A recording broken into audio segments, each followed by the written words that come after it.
the Honorable Senate President and the Senators of the Republic.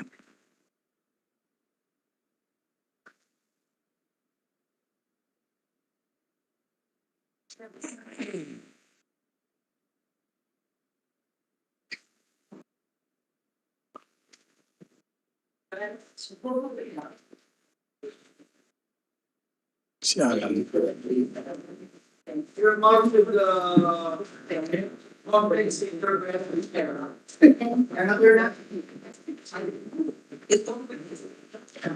Ang gulo lang. Ang buo.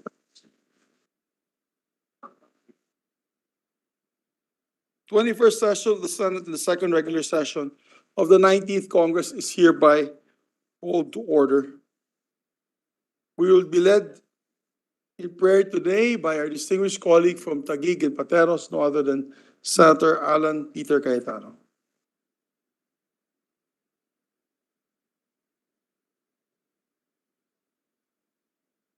Let's all prepare ourselves and remember we're in the holy presence of our Lord and God.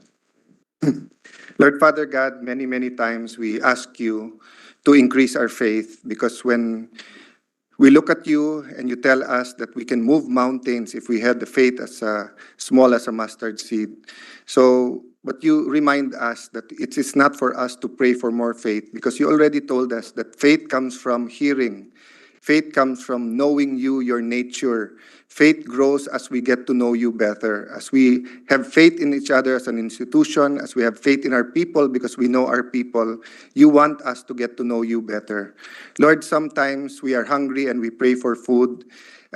People do not have houses and we pray for housing.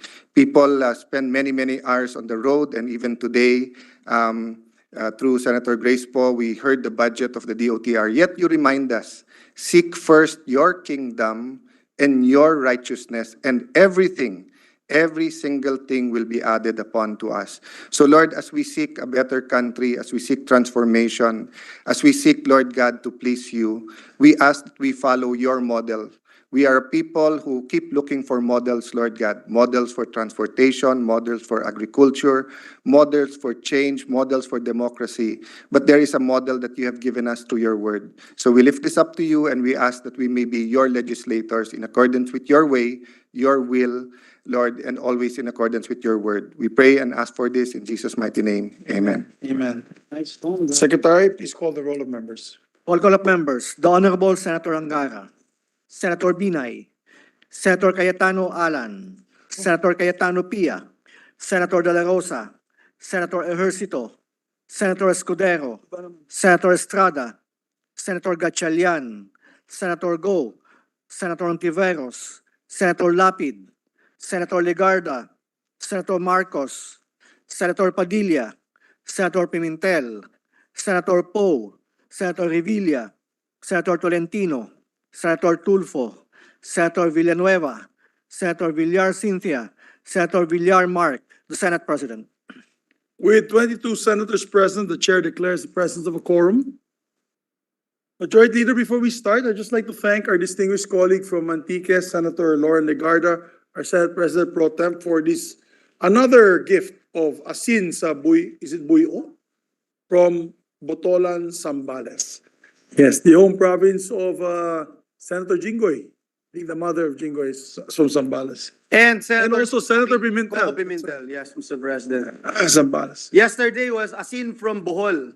From Bohol, yes. So tomorrow, we are expecting asin from Antique. This is also artisanal, right? Artisanal, Thank you. yes, so as in, Mr. President. Mr. President, before we continue, may I just acknowledge some guests from the gallery? We have with us Congressman Celso Rehencia of Iligan City, Congressman Jojo Ang of Uswag Ilonggo Party List, Congressman Christian Unabia from the 1st District of Misamis Oriental, Governor Peter Unabia of Misamis Oriental is here, Mayor Elizabeth Matugas of Dapa, Siargao Island, Mayor Liseldo Kalugay of Sual, Pangasinan, Mayor J. Bago of Opol, Misamis Oriental, Mayor Eric Cañosa of Gingoog City, Misamis Oriental, guest of Senator Francis Tolentino. We welcome them in this August chamber, Mr. President. We welcome all our guests from all over the country. Welcome to your Senate. Would you wish for a minute suspension? Yes, and so we can, Congressman Plaza, Mr. President, is also here. We'd Yes, like to, Congressman Plaza is acknowledge here as him. well, of course. Thank you. So Yes, of we Senator Bong Revilla. Suspend Thank you, Mr. session for President. 1 minute.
to please settle down. Thank you. Isa na lang.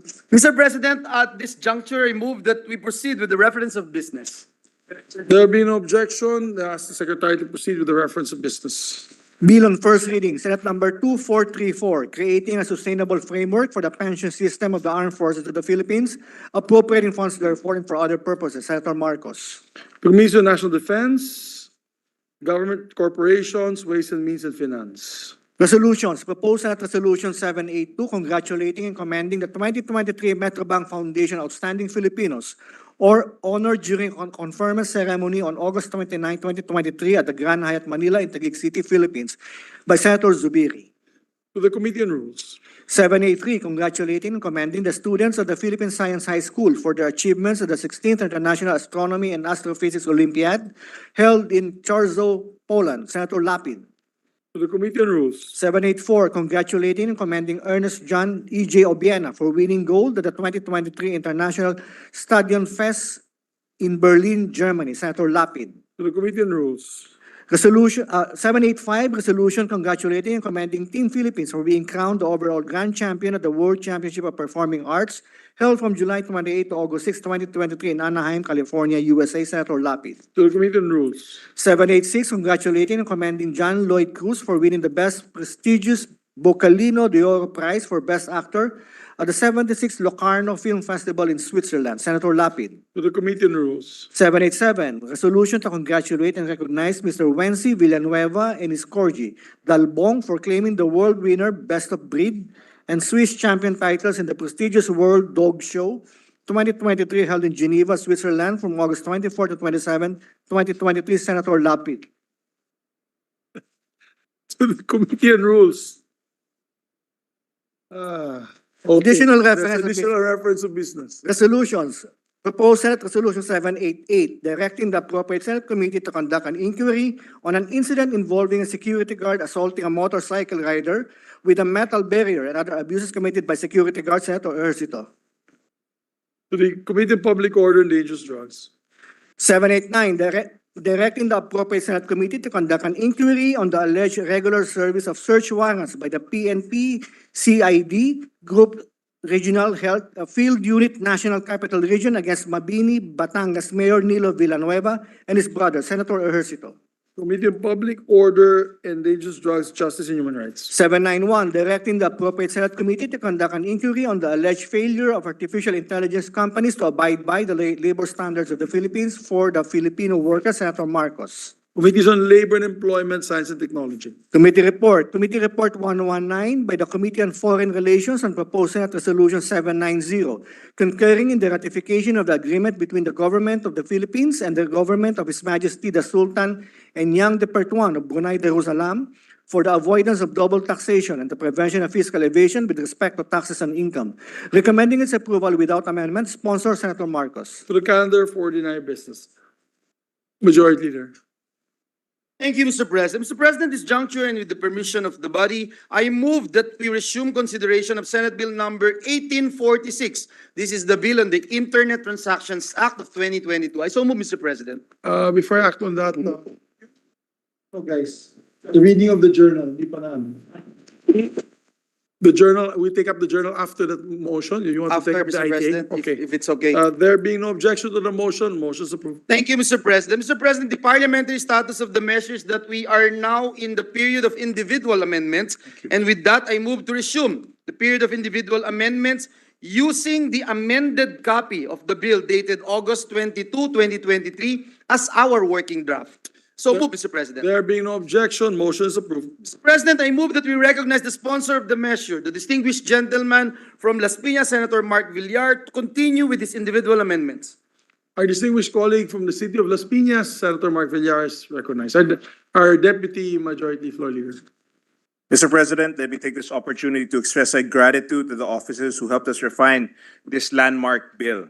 To the Office of the Senate President, Senate Mig Subiri, to the Office of the Senate Secretary, to the Senate Legislation Department for the organization of the whole bill's suggestion on definition of terms, clarity on the bill's coverage, and clarification on other several essential provisions. To the Office of the Majority Leader, Senator Joel Villanueva, for helping improve the language of the bill, functions of the E-commerce Bureau, and on definition of terms. To the Office of Senator Pia Cayetano, for the valuable comments on the standards of the powers to be given to DTI, on the coverage of this act and the composition and functions of the E-commerce Bureau. To the Office of Senator Lauren Legarda, for the suggestions on the subpoena provision and powers of DTI under ITA. To the Office of Senator Grace Poe, in suggesting language for the integration of data and information security of the details to be gathered pursuant to ITA. To the Office of Senator Sherwin Gatchalian, for helping craft the liability provision to ensure that consumers will not be left with no recourse. To the Office of Senator Risa Ontiveros, for suggesting language on important consumer protection provisions of ITA. And to the Office of the Minority Floor Leader, Senator Aquilino Coco Pimentel, who championed the ITA under the 18th Congress for ensuring that there will be a balance on the protection of both online consumers and the online merchants, among other things. Mr. President, with the permission of the body, may I be allowed to introduce amendments to Section 2 on Declaration of Policy and other sections that have been previously amended. The amendments to be introduced are based on the clean copy from the legislative bills and index service as of August 22, 2023. Yes, please proceed, Your Honor. On page 1, section 2 on declaration of policy, delete the entire text, specifically from line 3 to page 2, line 8, and replace it with the following. Section 2, declaration of policy. It is the policy of the state to promote and maintain a robust electronic commerce, e-commerce environment in the country by building trust between online merchants and online consumers. The state recognizes the value and potential of the digital economy to increase the competition and improve productivity. Toward this end, the state shall guarantee effective regulation of e-commerce to protect consumer rights and data privacy, encourage innovation, promote competition, secure internet transactions, uphold intellectual property rights, and ensure product standards and safety compliance, and observe environmental sustainability. I so move, Mr. President. There being no objection to the amendment, amendment is adopted. On page 2, delete the entire section 3 on scoping coverage, specifically from line 9 to 22, and replace it with the following. Section 3, scoping coverage. This act shall apply to all business-to-business and business-to-consumer internet transactions within the mandate of the Department of Trade and Industry, where one of the parties is situated in the Philippines or where the digital platform, e-retailer, or online merchant is availing of the Philippine market and has minimum contacts therein, provided that online media content and consumer-to-consumer transactions shall not be covered under this act. On the same page, line 23, section 4, on definition of terms, insert the following text after the hyphen. As used in this act, A, business-to-business transaction refers to internet transactions between businesses, such as between a manufacturer and a wholesaler, or a wholesaler and a retailer, whether or not the transacting parties are natural or juridical persons. B, business-to-consumer transaction refers to internet transactions between businesses and end users. C, consumer-to-consumer transactions refer to transactions between end users done for personal, family, or household purposes and not done in the ordinary course of business. D, digital platforms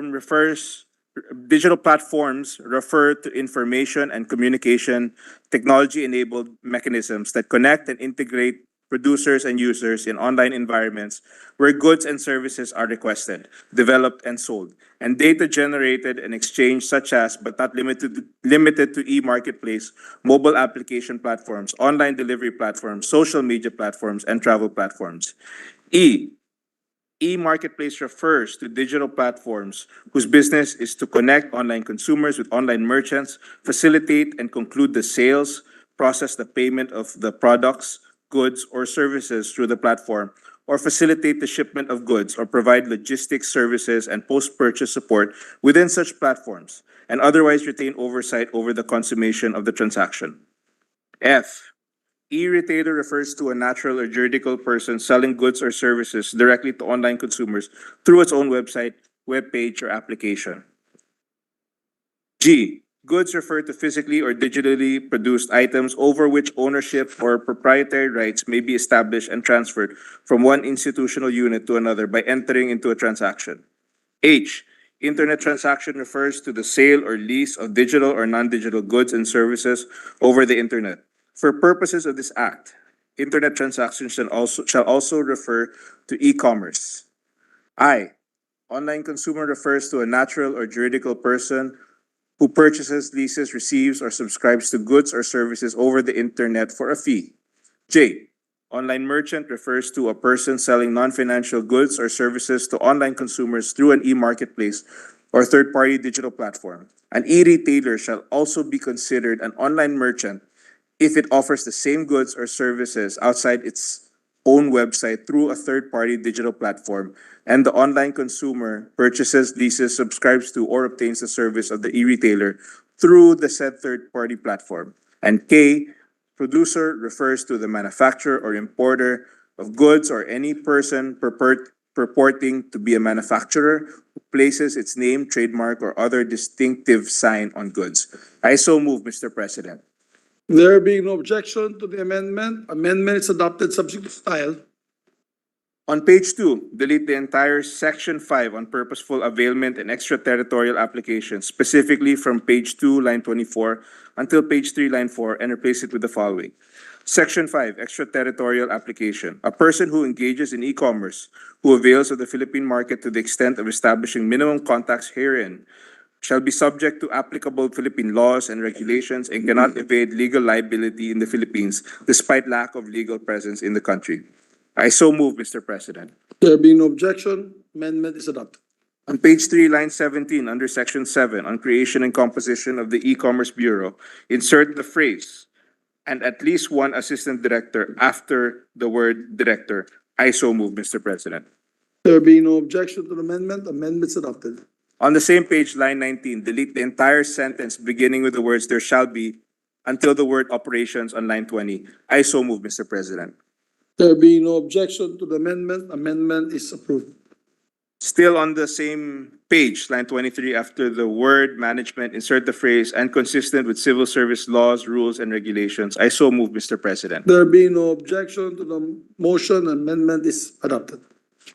On page 3, section 8, on functions of the e-commerce bureau, delete the entire subsection specifically from line 30 until page 4, line 2, and replace it with the following.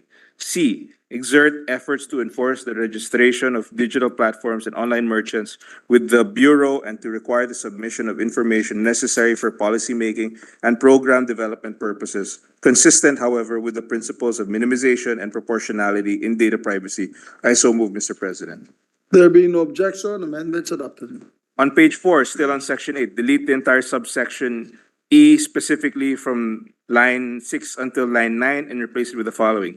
E, receive and refer business and consumer complaints on internet transactions to the appropriate government agency consistent with the no wrong door policy of the DTI. I so move, Mr. President. There being no objection, amendment is adopted. On the same page, still on section 8, delete the entire subsection F, specifically from line 10 to 12, and replace it with the following. F, coordinate with or petition through the DTI Secretary, whenever appropriate, any entity, government agency, or instrumentality to take action on any matter that may impede e-commerce. I so move, Mr. President.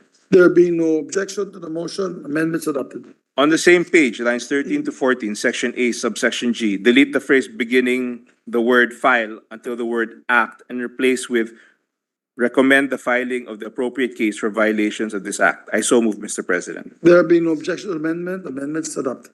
Still on the same page, delete the entire subsection H, specifically from line 15 to 17. Succeeding subsections shall be relettered accordingly. I so move, Mr. President. There being no objection to the amendment, amendment is adopted. Still on the same page, from line 18 to 20, delete subsection I and replace it with the following. H, monitor the implementation of this act for policymaking and program development purposes. I so move, Mr. President. There being no objection to the amendment, amendment is adopted. Still on the same page, lines 21 to 22, delete subsection J and replace it with the following. I, develop consumer education and information programs for consumers of different ages, incomes, and literacy, giving special attention to the needs of vulnerable and disadvantaged consumers by raising awareness on rights, responsibilities, and red flags in internet transactions, with the goal of enabling consumers to make informed choices and preventing them from falling prey to online frauds and scams. I so move, Mr. President. There being no objection to the amendment, amendments approved. Still on page 4, line 26, section 8, now subsection J. Delete the entire sentence beginning with the word notwithstanding until the word laws on line 29. Then insert the word and after the semicolon. I so move, Mr. President. There being no objection, amendments approved. On the same page, line 30, delete letter L and replace it with K. I so move, Mr. President. There being no objection, amendments adopted. No further amendments on page 4. On page 5, insert a new paragraph between lines 2 and 3 to read as follows. The powers of the Bureau shall not be exercised in a manner that stifles innovation, restricts competition, creates barriers to entry in trade, or impedes the ease of doing business. I so move, Mr. President. There being no objection to the amendment, amendment is approved. On the same page, delete the entire section 10 on online business registry, specifically from line 9 to line 14, and replace it with the following. Section 10, Online Business Database. Within 1 year from the effectivity of this act, the Bureau shall establish a database of digital platforms, e-marketplace, e-retailers, and online merchants engaged in e-commerce in the Philippines that will provide the government and online consumers access to contact information of online business. In establishing the OBD, the DTI shall utilize existing business databases and coordinate with other agencies that already maintain the same or similar database.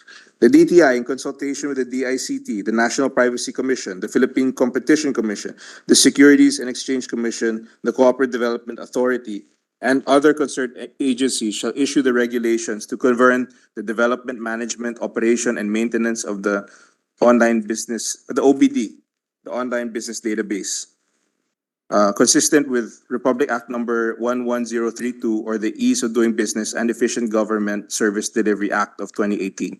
I so move, Mr. President. There being no objection to the amendment, amendments adopted. On the same page, delete the entire section 11, specifically from line 15 to line 23, and replace it with the following.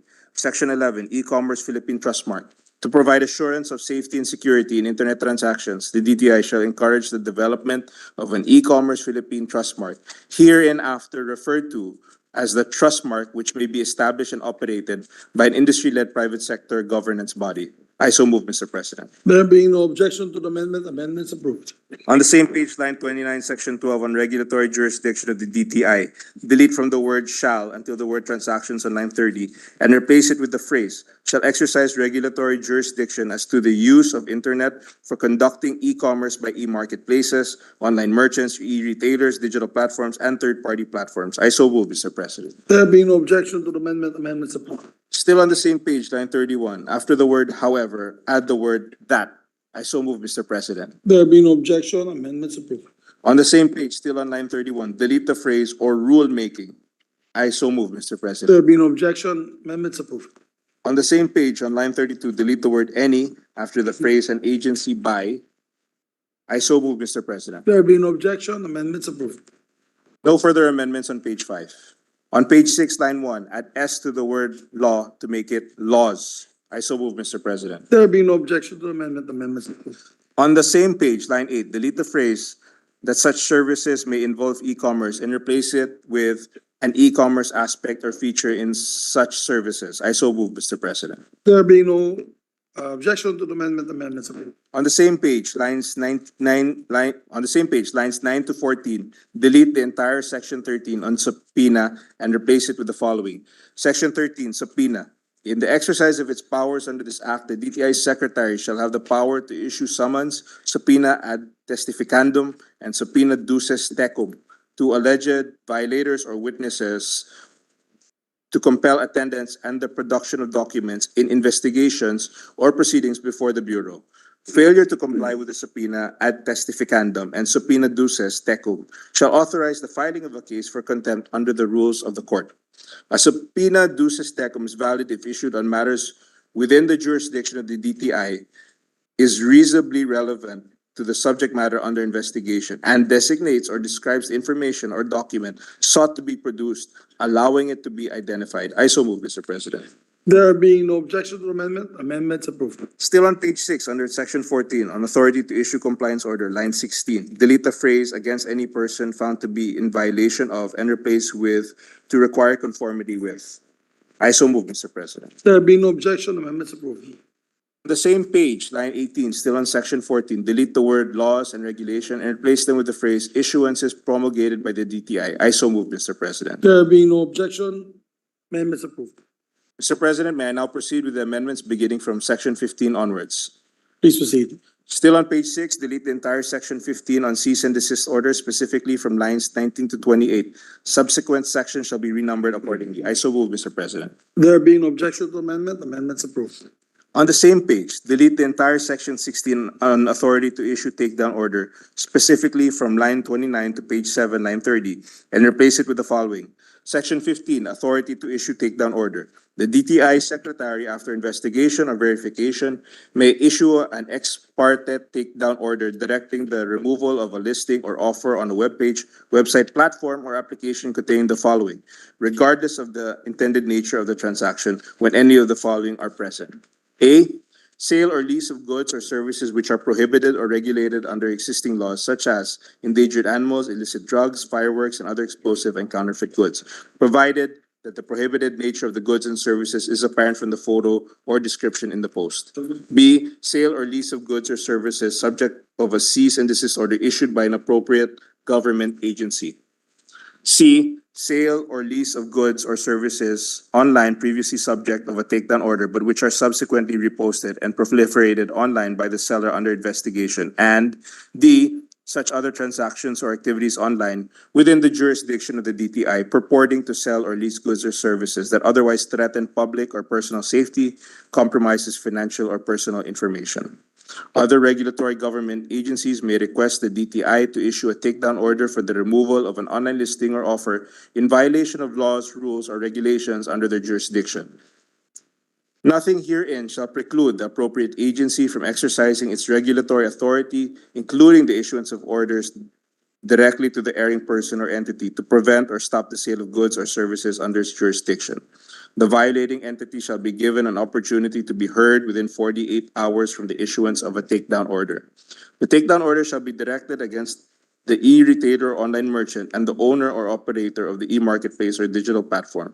Copies of the order shall likewise be served on entities whose cooperation would be required for its enforcement, such as, but not limited to, the duly registered internet service provider involved, related payment gateways, and other government agencies. The order shall remain in effect for a maximum period of 30 days unless otherwise extended or made permanent by judicial order or decision. I so move, Mr. President. There being no objection to the motion, amendment is approved.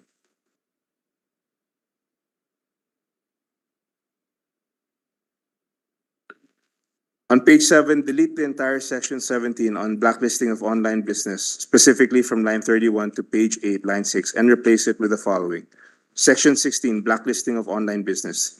The DTI secretary shall have the authority to establish a publicly accessible list of websites, pages, online applications, social media accounts, or other similar platforms that fail to comply with a compliance order or are subject of a takedown order issued under Chapter 3 hereof or of a cease and desist order issued by an appropriate government agency indicating the specific violation incurred.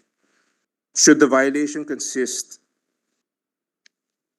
in failure to abide by a compliance order, entry into the blacklist shall indicate the act or requirement subject of the compliance order. The blacklist shall be made publicly available and shall be furnished to digital platforms and financial regulators. After compliance or correction, the DTI, motu proprio, or upon request, shall promptly remove the entry from the list without necessity of a hearing. I so move, Mr. President. There being no objection to the amendment, amendment is adopted. On page 8, delete the entire section 18 on online dispute resolution, specifically from line 7 to page 9, line 17, and replace it with the following. Section 17, online dispute resolution. Within 6 months from the effectivity of this act, the DTI shall develop a platform to facilitate an alternative mode of dispute resolution for online consumers, online merchants, e-retailers, e-marketplaces, and other digital platforms. The DTI, in consultation with other concerned agencies, shall issue the implementing rules and regulations on ODR procedure and the development, management, operations, and maintenance of the platform. I so move, Mr. President. There being no objection to the amendment, amendment is adopted. On page 9, line 20, delete the words online consumer. I so move, Mr. President. There being no objection, amendment is adopted. On the same page, line 21, delete the word involving and replace it with the word of parties in. I so move, Mr. President. There be no objection, amendments approved. On page 9, delete the entire section 19 on Code of Conduct, specifically from line 23 to page 11, line 27, and replace it with the following. Section 18, Code of Conduct. The DTI, in consultation with relevant government agencies, shall provide a code of conduct for all businesses engaged in e-commerce consistent with international trends, development standards, and best practices, and when necessary, issue guidelines, rules, and regulations, including voluntary and binding co-regulation mechanisms, considering their role, size, and impact in internet transactions. I so move, Mr. President. There being no objection to the motion, amendments are adopted. On page 11, delete the entire section 20 on the rights and obligations of online consumers, specifically from line 28 to page 13, line 16, and replace it with the following. Section 19, obligations of online consumers. The online consumer shall exercise ordinary diligence in any internet transaction. If the transaction includes the delivery of the purchased goods, the online consumer shall not cancel confirmed orders when the said items have already been paid for by, or the goods are perishable in nature and are already in the possession of a third-party delivery service, or otherwise in transit to the online consumer, unless A, the online consumer uses electronic or digital payment and authorize the crediting of the amount despite cancellation. B, the online consumer reimburses the third-party delivery service as a precondition for the cancellation of the order. C, the transaction allows cancellation for a fee. Or D, the parties agree otherwise. I so move, Mr. President. There being no objection, amendments adopted. On page 13, between lines 16 and 17, insert a new section 20, which shall contain the following heading and text. Section 20, remedies of online consumers. In case of defect, malfunction, or loss without the fault of the online consumer or failure to conform with warranty or any liability of the online merchant or e-retailer arising from the contract, the online consumer shall have the right to pursue repair, replacement, refund, or other remedies provided under RA 7394 or any existing relevant laws. When the online consumer avails replacement or refund as a remedy, the online merchant is entitled to the return of the original goods delivered without any cost to the online consumer within a reasonable period from the receipt thereof, unless otherwise agreed upon by the parties. In case the refund is already paid, but the goods cannot be returned due to the fault of the online consumer, the amount received shall be immediately reimbursed to the online merchant or e-retailer subject to proportionate reduction in price if appropriate. I so move, Mr. President. There being no objection to the amendment, amendments approved. On page 13, section 21 on obligations of e-marketplaces and other digital platforms, delete the entire section, specifically from line 17 to page 14, line 29, and replace it with the following. Section 21, obligations of e-marketplaces. Except as otherwise provided in this act, e-marketplaces shall A, ensure that the internet transactions on their platform are clearly identifiable as an e-commerce transaction. 2, identify the person or persons in whose behalf the e-commerce transaction is made. 3, identify any promotional offer, including any discount, premium, or gift, and that conditions required to qualify for it are accessible, clear, and unambiguous. There, 1 minute suspension. session suspended.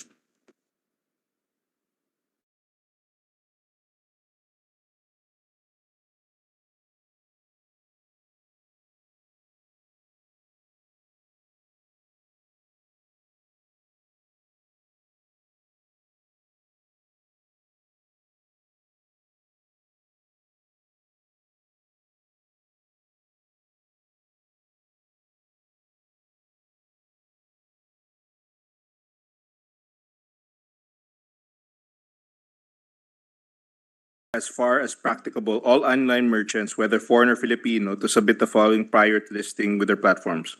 1, name of the online merchant accompanied by at least one valid government identification card for individuals or business registration documents for juridical entities. 2, geographic address where the online merchant is located. 3, contact details of the online merchant, which must include a mobile or landline number and a valid email address. And 4, in instances where the services offered by an online merchant is connected with the exercise of a regulated profession, the details of membership in any professional body or similar relevant institution with which the online merchant is registered or otherwise is a member of.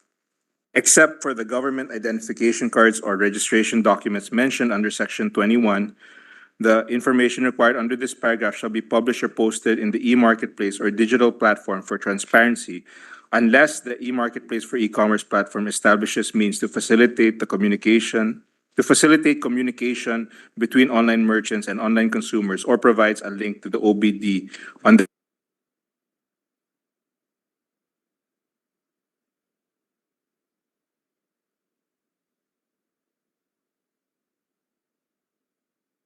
provide specific information upon the issuance of a subpoena by competent authority pursuant to an investigation based on a sworn complaint stating that the e-marketplace or e-retailer is being used in the commission of a crime, or that it was utilized as a means to commit a malicious, fraudulent, or an unlawful act, and that the complaint is unable to ascertain the identity of the perpetrator.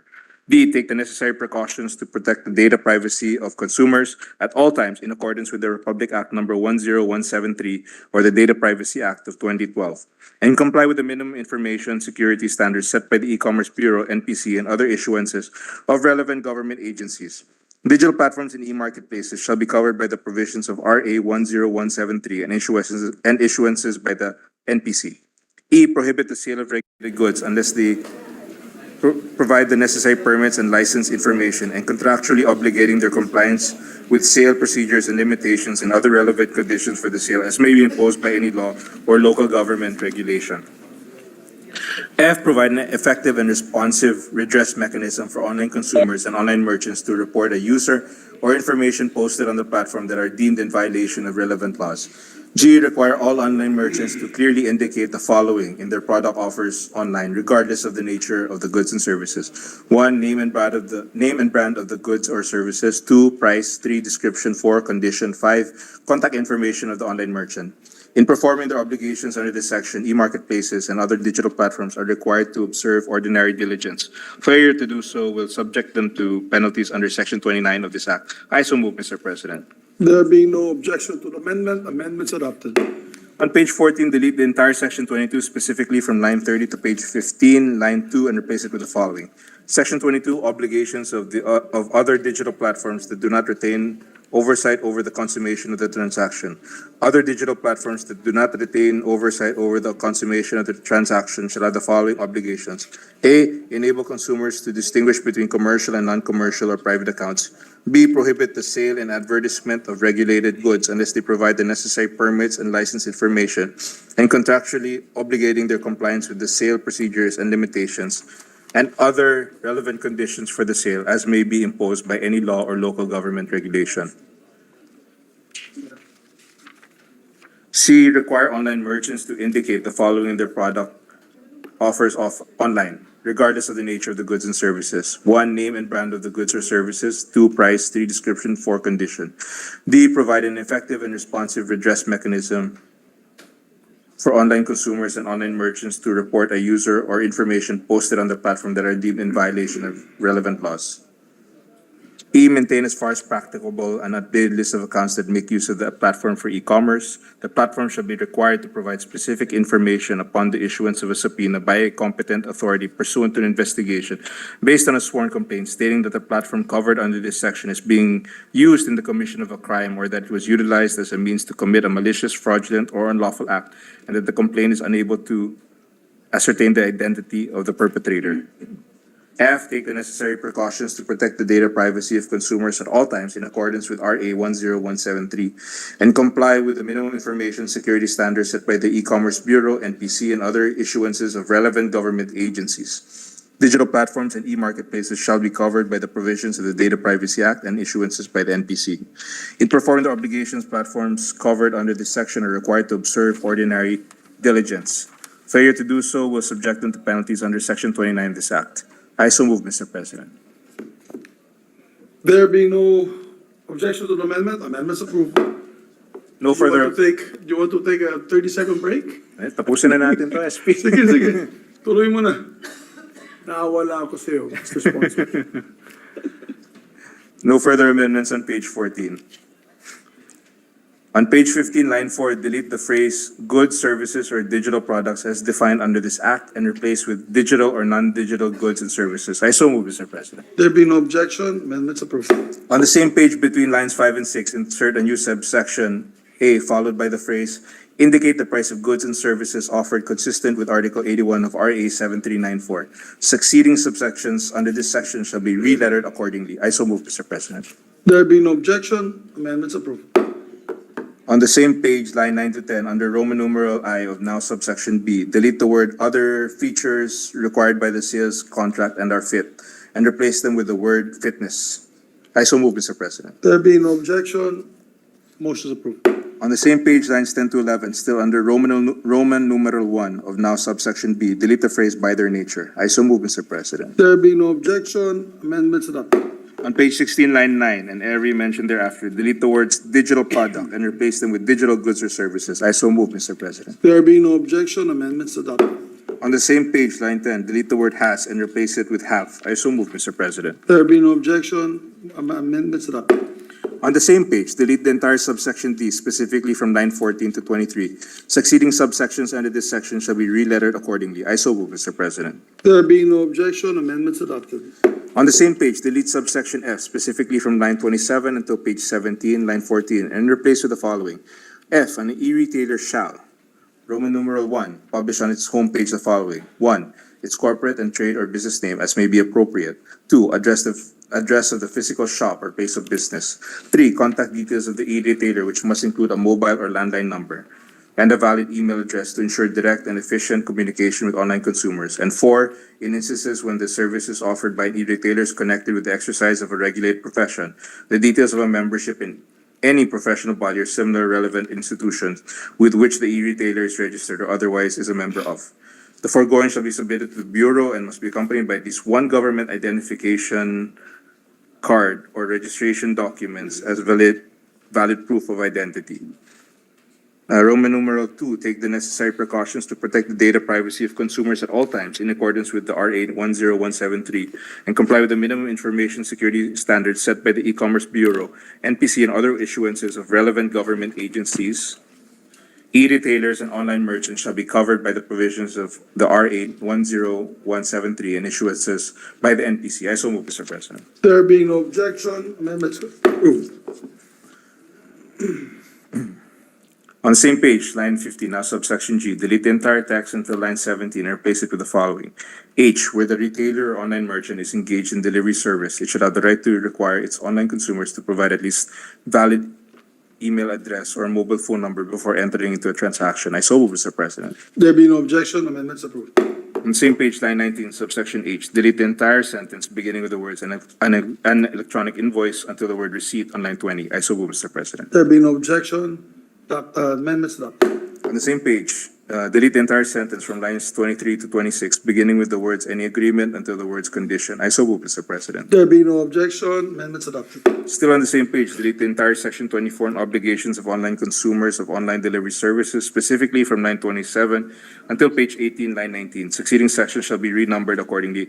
I so move, Mr. President. There being no objection, amendments adopted. On page 18, delete the entire section 25 on right to terminate the contract, specifically from line 20 until page 19, line 23, and replace it with a new section 24 on internal redress mechanism, which should have the following text. Section 24, internal redress mechanism. An aggrieved party shall avail of the internal redress mechanism of the digital platform, e-marketplace, or e-retailer prior to the filing of a complaint before any court or appropriate government agency or resorting to alternative dispute resolution. Such mechanism is deemed exhausted if the complaint remains unresolved after 15 days from filing thereof. I so move, Mr. President. There being no objection to amendment, amendments adopted. On page 19, delete the entire section 26 on liability from complaints involving products and services purchased online, specifically from line 24 all the way to page 21, line 11, and replace it with the following. Section 25, primary liability of e-retailers or online merchants. The e-retailer or online merchant shall be primarily liable for indemnifying the online consumer in civil actions or administrative complaints arising from the internet transactions without prejudice to the imposition of other penalties as may be appropriate under Section 29 of this Act and other laws. The liability of the e-marketplace or digital platform shall be treated as one and the same as the online merchant upon a finding that both are the same entity. I so move, Mr. President. There being no objection, amendments adopted. On page 21, insert a new section. On page 21, insert a new section immediately after new section 25 on primary liability of e-retailers or online merchants with the following heading and text.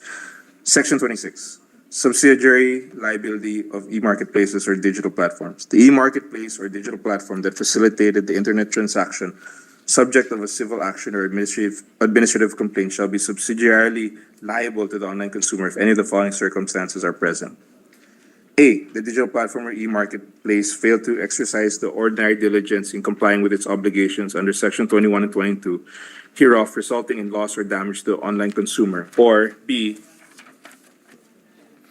if the digital platform or e-marketplace failed after notice to act expeditiously in removing or disabling access to goods or services that either infringe on another's intellectual property rights or are subject to a takedown order by any appropriate government agency. Or C, if the online merchant has no legal presence in the Philippines and the digital platforms or e-marketplace fail to provide the contact details thereof despite notice.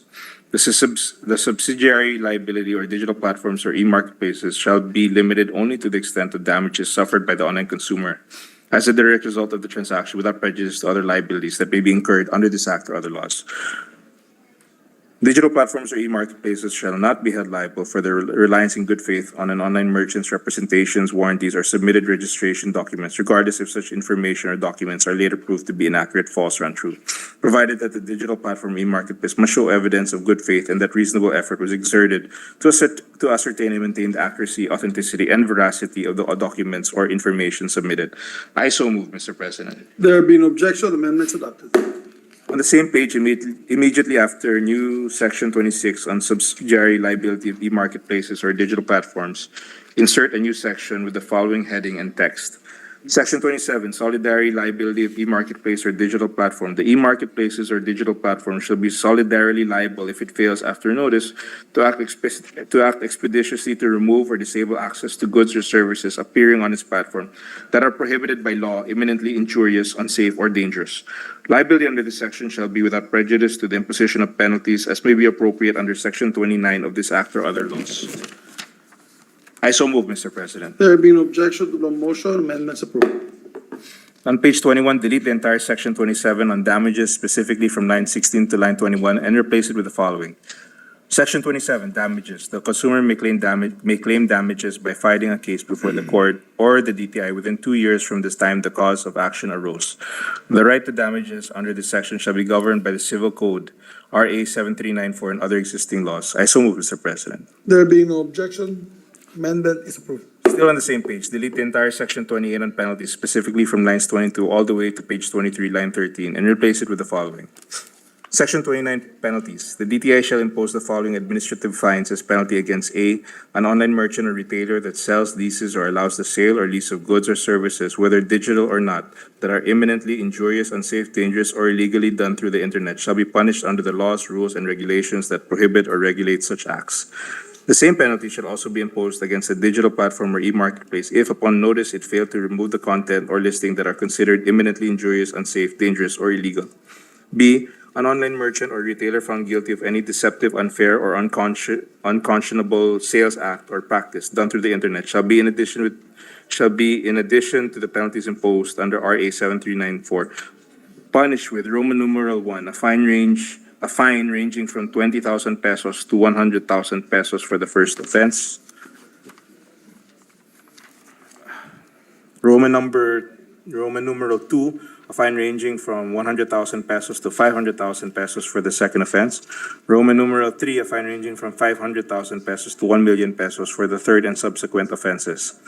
The same penalty shall be imposed against a digital platform or e-marketplace if, upon notice, it failed to remove the content or listing of an online merchant found to be engaged in any deceptive, unfair, or unconscionable act or practice. C, an online merchant, e-retailer, e-marketplace, or digital platform who shall willfully or unreasonably refuse to comply with the takedown order issued under this section 15A, C, D, E of this act shall be punished with Roman numeral 1, a fine ranging from 20,000 pesos to 100,000 pesos for the first offense. Roman numeral 2, a fine ranging from 100,000 pesos to 500,000 pesos for the second offense.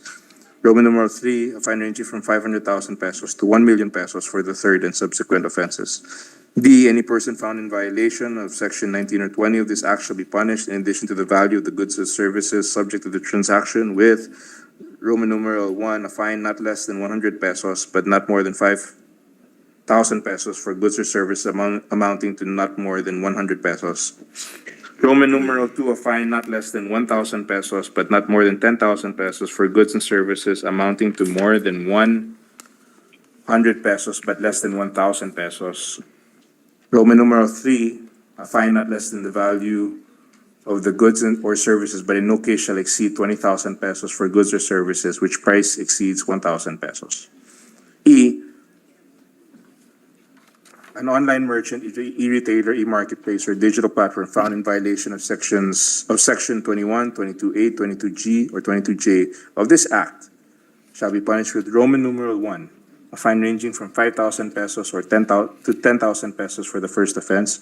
Roman numeral 2, a fine ranging from 10,000 pesos to 50,000 pesos for the second offense. Roman numeral 3, a fine ranging from 50,000 pesos to 100,000 pesos for the third and subsequent offenses. The DTI Secretary shall increase the schedule of fines indicated in this section every 5 years to maintain the real value from the time it was set. In fixing the amount of the fine, the DTI Secretary shall have regard to both gravity and the duration of the violation. The penalty of takedown shall be imposed whenever applicable, in addition to the above-mentioned penalties, by permanently removing any listing or offer on any website, webpage, online application, social media post, or on any similar platform. The application of these penalties shall be without prejudice to the civil or criminal liability of the offending party under other laws or regulations. I so move, Mr. President. There being no objection to the amendment, amendment is approved.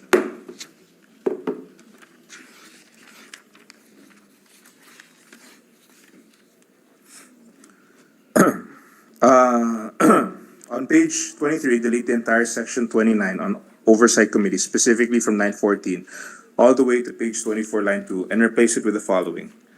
Section 30, Congressional Oversight Committee. A Congressional Oversight Committee, hereinafter referred to as the Internet Transaction Act, Congressional Oversight Committee, ITACOC, shall be constituted to monitor and ensure the proper implementation of this act. It shall be composed of 5 members from the Senate, which shall include the chairpersons of the Committees on Trade, Commerce, and Entrepreneurship, Science, Technology, and Finance, and 5 members from the House of Representatives, which shall include the chairpersons of the Committee on Trade and Industry, Information and Communication Technology, and Appropriations, the chairpersons of the Senate Committee on Trade and Commerce, and the House of Representatives Committee on Trade and Industry shall jointly chair the committee. The ITACOC shall cease to exist after 5 years from the effectivity of this act.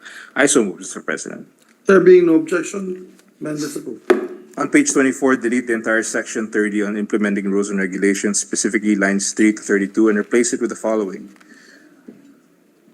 Section 1, implementing rules and regulations within 90 days from the effectivity of this act. A committee headed by the DTI Secretary and composed of representatives from DICT, NPC, Department of Agriculture, Department of Health, BSP, and other relevant government agencies as determined by the DTI shall formulate and promulgate the rules and regulations necessary for implementing the law. I so move, Mr. President. There being no objection to the amendment, amendment is approved.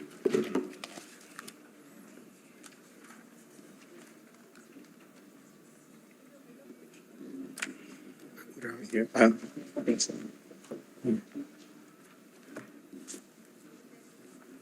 Di ba dito? Page 24. We're on transitory provision. Okay. Yes. Thank you, Mr. Yes. President. On page 25, delete the entire section 31 on transitory provisions, specifically lines 1 to 13, and replace it with the following. Section 32, transitory provision. A transitory period of 18 months from effectivity of this act shall be provided to all affected online merchants, e-retailers, e-marketplaces, and digital platforms to comply with the requirements of the law. I so move, Mr. President. There being no objection, amendment is approved. On page 25, immediately after section 32 on transitory provision, insert a new section 33 to read as follows. Section 33, applicability of the Civil Code. In construing the rights and responsibilities of the parties, the Civil Code provisions on sales and obligations and contracts shall apply. I so move, Mr. President. There being no objection, amendment is approved. Still on page 25, after the new section 33 on applicability of the Civil Code, a new section 34 is inserted to read as follows. Section 34, interpretation. In case of doubt, the provisions of this act, including its implementing rules and regulations and subsequent issuances by the implementing agency, shall be construed in a manner that accords the highest respect for human dignity, consumer rights, and individual privacy. I so move, Mr. President. There being no objection, amendment is approved. On the same page, delete the entire section 32 on appropriations, specifically from line 14 to 15, and replace it with the following. Section 35, appropriations. The amount necessary to carry out the provisions of this act shall be included in the annual General Appropriations Act of the DTI. I so move, Mr. President. There being no objection, oh, 1 second. Maybe, may I ask for a minute suspension?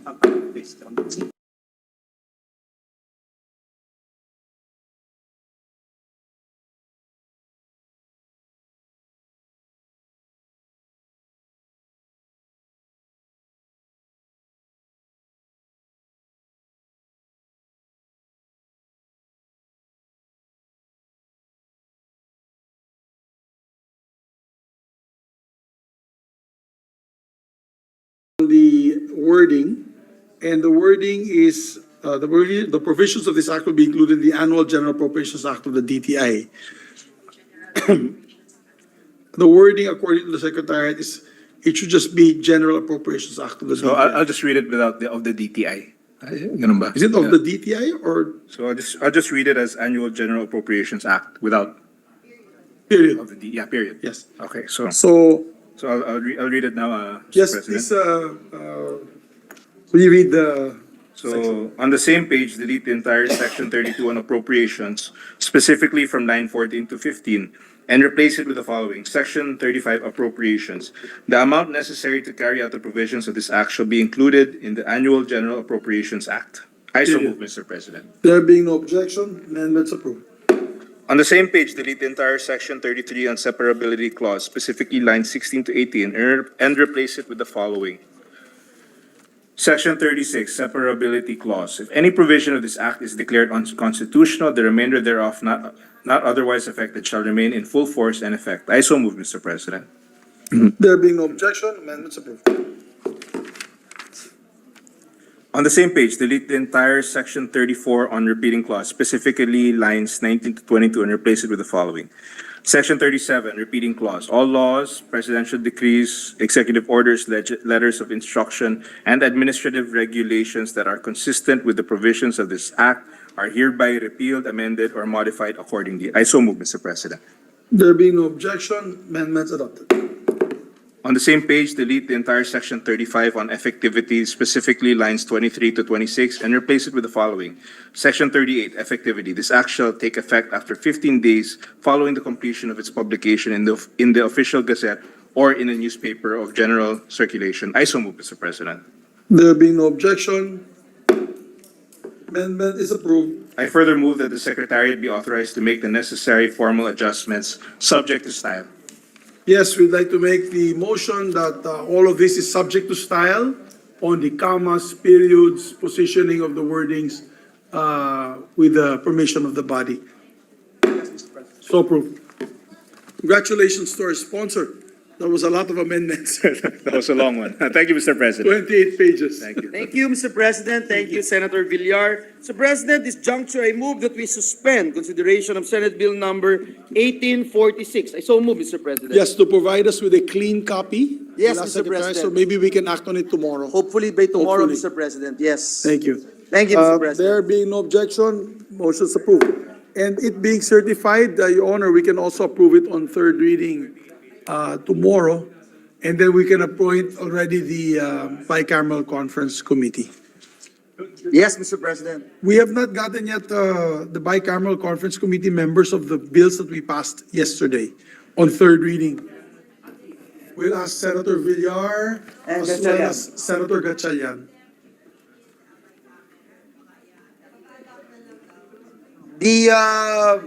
Can I ask for a minute suspension, Mr. Session President? suspended.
the Journal of the 20th Session, Monday, September 11, 2023, and consider the same as approved. So There moved, being Mr. no objection to the motion, motion approved. Thank you, Mr. President. Mr. President, with the permission of the body, I move that we proceed to the Senate President's designation of Senate conferees to the Bicameral Conference Committee on the Disagreeing Provisions on Senate Bill number 2243 and House Bill number 8278, entitled Philippine Salt Industry Development Act. I so move, Mr. President. Yes, the following are elected to be part of the bicameral body. Senator Cynthia Villar is chairperson, and the members are Senator Amy Marcos, Senator Lauren Legarda, Senator Bato de la Rosa, and for the minority, Senator Coco Pimentel. Thank you, Mr. President. Mr. President, we would like as well, and with the permission of the body, move that we proceed to the Senate President's designation of Senate conferees to the Bicameral Conference Committee on the Disagreeing Provisions of Senate Bill number 2200 and House Bill number 6574, entitled Basic Education, Mental Health, and Well-Being Promotion Act. I so move, Mr. President. There being no objection, the members of the body are Senator Wing Gatchalian as chairperson, Senator Pia Cayetano, Senator Robin Padilla, and Senator Lourdes Nancy Bina in the part of the majority. On the part of the minority, Senator Risa Ontiveros. Thank you very much, Mr. President. Mr. President, this juncture, I move that we resume consideration of Senate Bill number 2001 under Committee Report number 43. This is the bill on new Philippine Passport Act. I so move, Mr. President. There being no objection, motion is approved. Thank you very much, Mr. President. The parliamentary status of the measure is that we have closed the period of interpellations and debate. With that, I move to open the period of amendments. There being no objection, period of amendments is open. Mr. President, with no committee amendments, I move that we open the period of individual amendments. So move, Mr. President. There being no committee amendments, the period of amendments is closed, committee level. Mr. President, at this juncture, I move that we recognize the sponsor of the measure, no other than the chairperson of the Senate Committee on Foreign Relations, Senator Amy Marcos, for her individual amendment. So move, Mr. President. For the committee amendments, Mr. Yes, there be no objection. Majority Our Leader. distinguished colleague from the great province of Ilocos, Ilocandia, Senator Amy Marcos is recognized. Yes, thank you very much. And with that, may we go into the individual amendments that the committee proposes as follows. On page 1, lines 4 to 13, and page 2, lines 1 and 2, to delete the entire section 2 and replace with the following section 2. May I ask for may I ask for a minute suspension so that we may just follow the, we'll ask for your ma'am. We will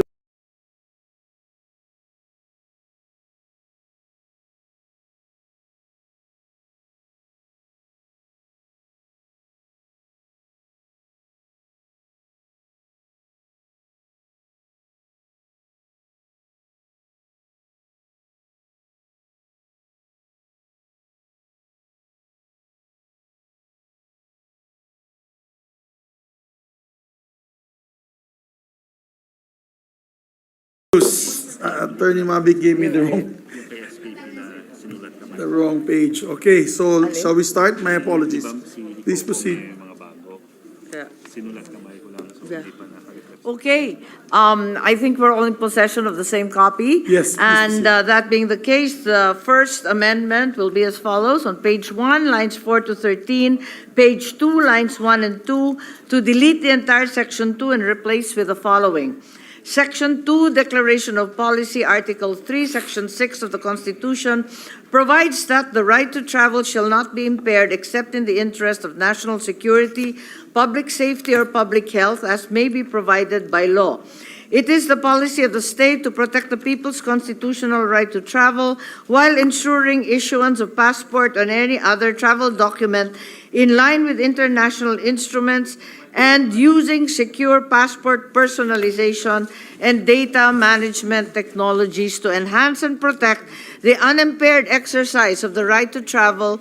The state shall only prescribe minimum requirements for the application and issuance of passports and other travel documents. There being no objection, that's the motion? for Yes, that amendment? this being the motion to Yes, amend. There being no objection to the motion, the amendment is adopted. The second amendment proposed individually on page 2, line 10, to insert the phrase certificate of marriage, report of marriage, after the words report of birth. That is to say, Section 3B will now read as follows. B, biographic data refers to an individual's full name, birth date, birthplace, and sex as recorded in the certificate of live birth, report of birth, certificate of marriage, report of marriage, or certificate of foundling. I so move. There be no objection to the amendment. Amendments approved.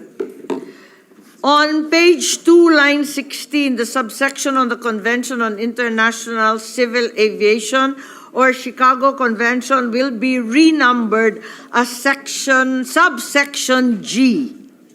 I so move. There be no objection. Amendments approved.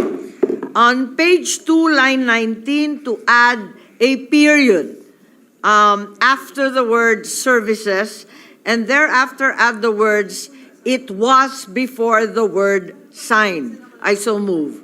There be no objection. Amendments approved. On the same page and line, to delete the word which. There be no objection. Amendments approved. On page 2, line 21, the subsection on consular offices, open parenthesis, CO, close parenthesis, will be renumbered as subsection D. There be no objection. Amendments approved. On page 2, line 25, the subsection on consular official will be renumbered as subsection E. I so move. There be no objection. Motion is approved. On page 2, line 26, replace the word and with or. There be no objection. Amendments approved. On page 2, line 28, to insert a new subsection F, which shall read as follows. F.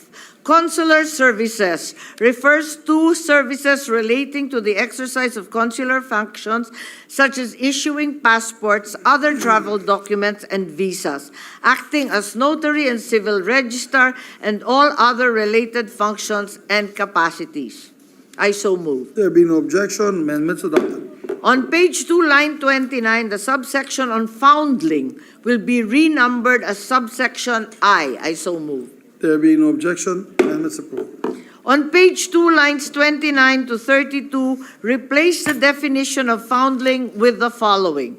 Refers to a deserted or abandoned child or infant with unknown facts of birth and parentage. This includes a person who has been duly registered as a foundling during his or her infancy or childhood, but has reached the age of majority without benefiting from adoption procedures. I so move. There being no objection, amendments approved. On page 3, lines 2 to 6, to replace the definition of emergency travel document with the following. Refers to a document issued by the Philippine government to travelers in emergency situations where it is not possible to issue a regular passport, semicolon. I so move. There being no objection, amendments approved. On page 3, line 8, the subsection of fugitives from justice will be renumbered as subsection J. There being no objection, amendments approved. On page 3, lines 8 to 10, replace the definition of fugitives from justice with the following.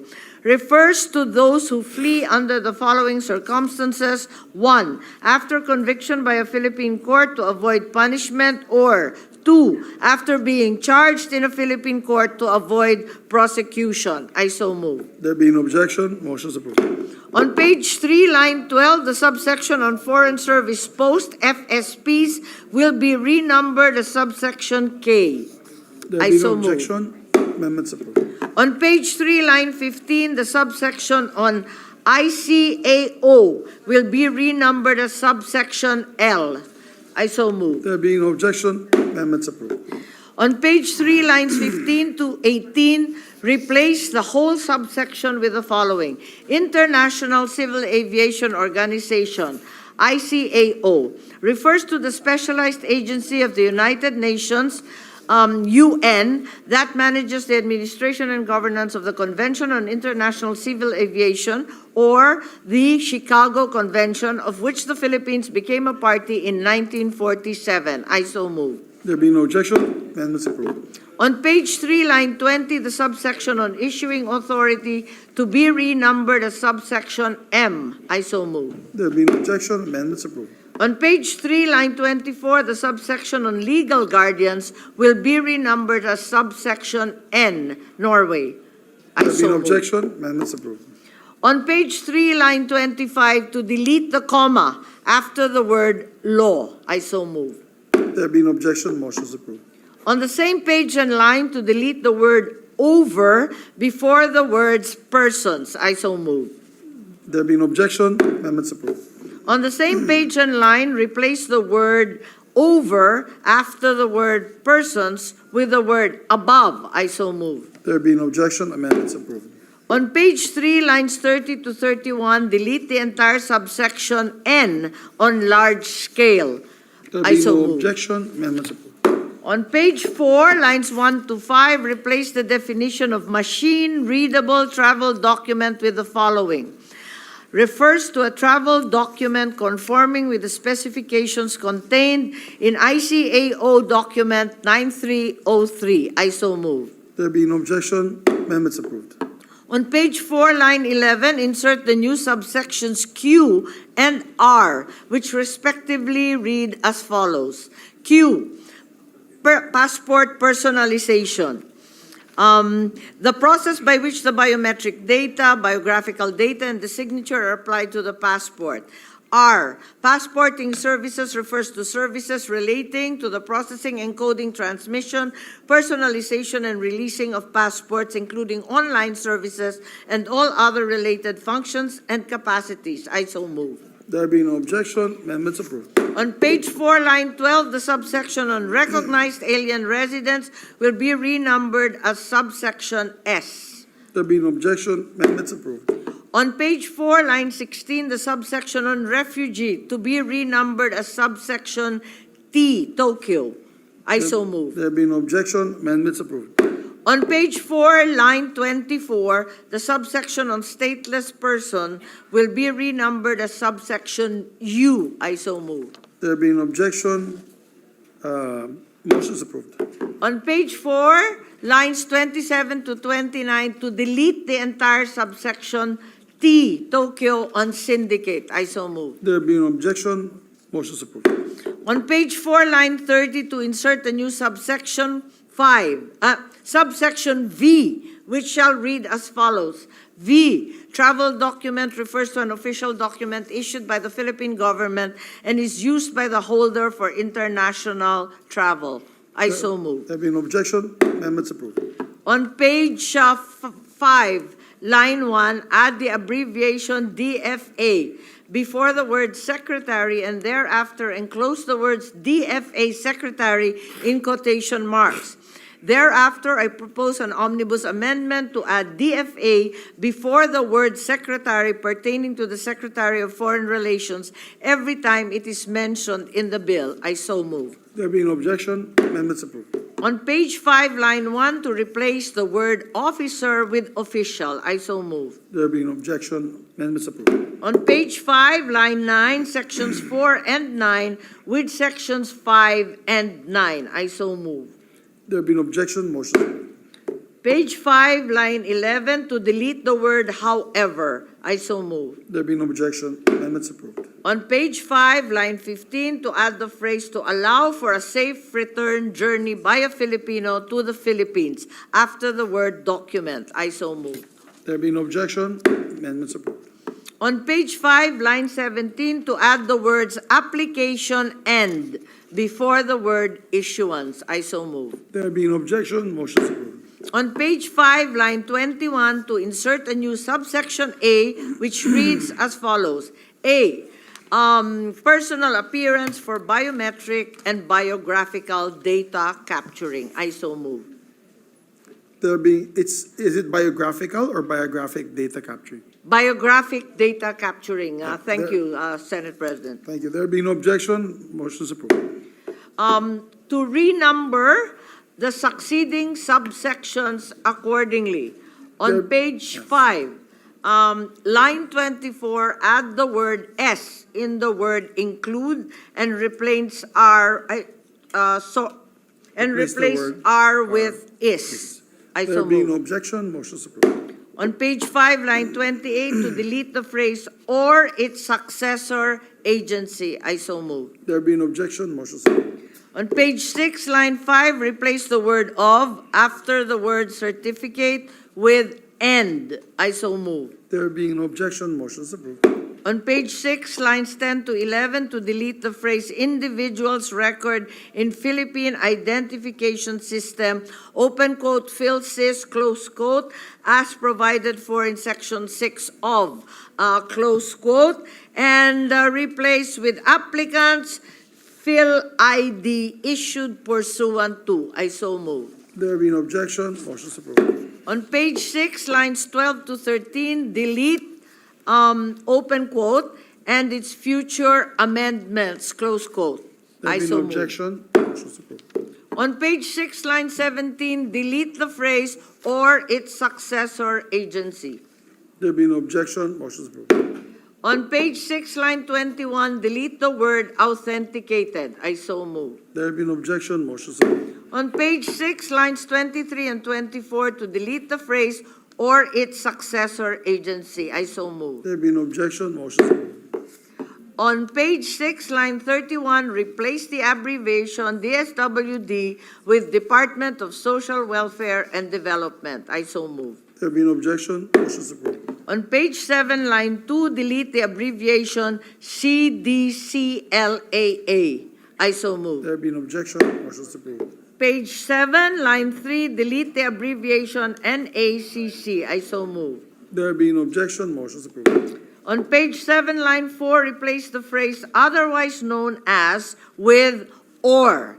I so move. There being no objection, motion is approved. On page 7, line 7, to insert the phrase the renewal of passports by between the words for and applicants. I so move. There being no objection, motion is approved.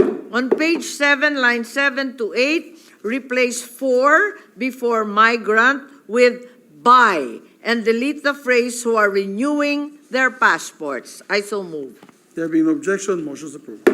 On page 7, line 11, delete the phrase open quote as far as practicable, close quote. I so move. There being no objection, motion is approved. On page 7, line 2, insert a new subsection to read as follows. For applicants who are unable to read or write, persons with disabilities, open quote, PWDs, close quote, or senior citizens, they may be assisted by a relative within the fourth civil degree of consanguinity or affinity, or by the traveling companion of the applicant. I so move. There being no objection, motion is approved. Renumber the succeeding subsections accordingly. There being no objection, motion is approved. On page 7, line 15, to delete the phrase provided however that. I so move. There being no objection, motion is approved. On page 7, line 17 to 18, to delete the phrase or its successor agency or the local civil registry office, LCRO. I so move. There being no objection, motion is approved. On page 7, line 22, to insert the phrase report of marriage, comma, or between the words or and laws. I so move. There being no objection, motion is approved. On page 7, lines 25 to 30, to replace the whole subsection with the following. L, London. For government officials or employees seeking to apply for a diplomatic or official passport, they shall submit a travel authority issued by the head of the department, agency, or office, or such head's duly authorized representative. There being no objection, motion is approved. In our copies, Senate President, there's a number 61 that follows, but we have deleted the same. We will proceed to number 62. On page 8, lines 2 and 3, after the word required, delete the words the following. I so move. There being no objection, motion is approved. On page 8, lines 8 to 28, delete the entire section 7, renumber the succeeding successions accordingly. I so move. There being no objection, motion is approved. On page 9, line 6, to add a hyphen between the words vice and presidents. I so move. There being no objection, amendments approved. On page 10, line 2, delete the phrase "accorded full powers by the Senate" and replace with "duly authorized to represent the country." I so move. There being no objection, amendment approved. On page 10, line 16, to add the word "and" before the word "all." I so move. There being no objection, amendments approved. On page 10, lines 24 to 26, delete "not exceeding 2 persons, provided that an increase in domestic service and household members of such officials shall be approved by the Secretary." I so move. There being no objection, amendments approved. On page 11, line 10 to 12, delete the sentence "the spouse and minor children of persons entitled to diplomatic or official passports shall be issued regular passports if they are not accompanying or following to join them." I so move. There being no objection, amendments approved. On page 11, line 13, to insert the paragraph, "The DFA shall prescribe the number of pages of passport booklets based on international standards and best practices, provided that an option to apply for a passport booklet with additional pages shall be made available subject to reasonable fees as may be determined by the DFA Secretary." I so move. There be no objection, amendments approved. On page 11, lines 14 to 27, delete the whole subsection D and insert a new section which shall read as follows: emergency travel documents, types of emergency travel documents. 1. Emergency passport shall be issued to Filipino travelers who have lost their passports while traveling overseas and are justifiably in need to complete their intended overseas travel prior to return in the Philippines or their residence overseas. This shall be valid for 1 year from the date of issuance. And 2, emergency travel certificate shall be issued to Filipinos returning to the Philippines who have lost their passports overseas or cannot be issued a regular passport. This certificate shall be valid for 30 days up to 6 months from the date of issuance. The Filipinos, alien spouse, and children who are traveling to or are returning to permanent residence of the Philippines may also be issued an emergency travel certificate. I so move. There be no objection, amendments approved. Renumber the succeeding sections accordingly. I so move. There be no objection, amendments approved. On page 11, lines 29 to 32 up to page 12, lines 1 and 2, delete the whole subsection E and insert a new section which shall read as follows: convention travel document. A convention travel document shall be issued for a stateless person who is likewise a permanent resident or a refugee granted such status or asylum in the Philippines. This document shall be valid for 5 years from the date of issuance. I so move. There being no objection, motion is approved.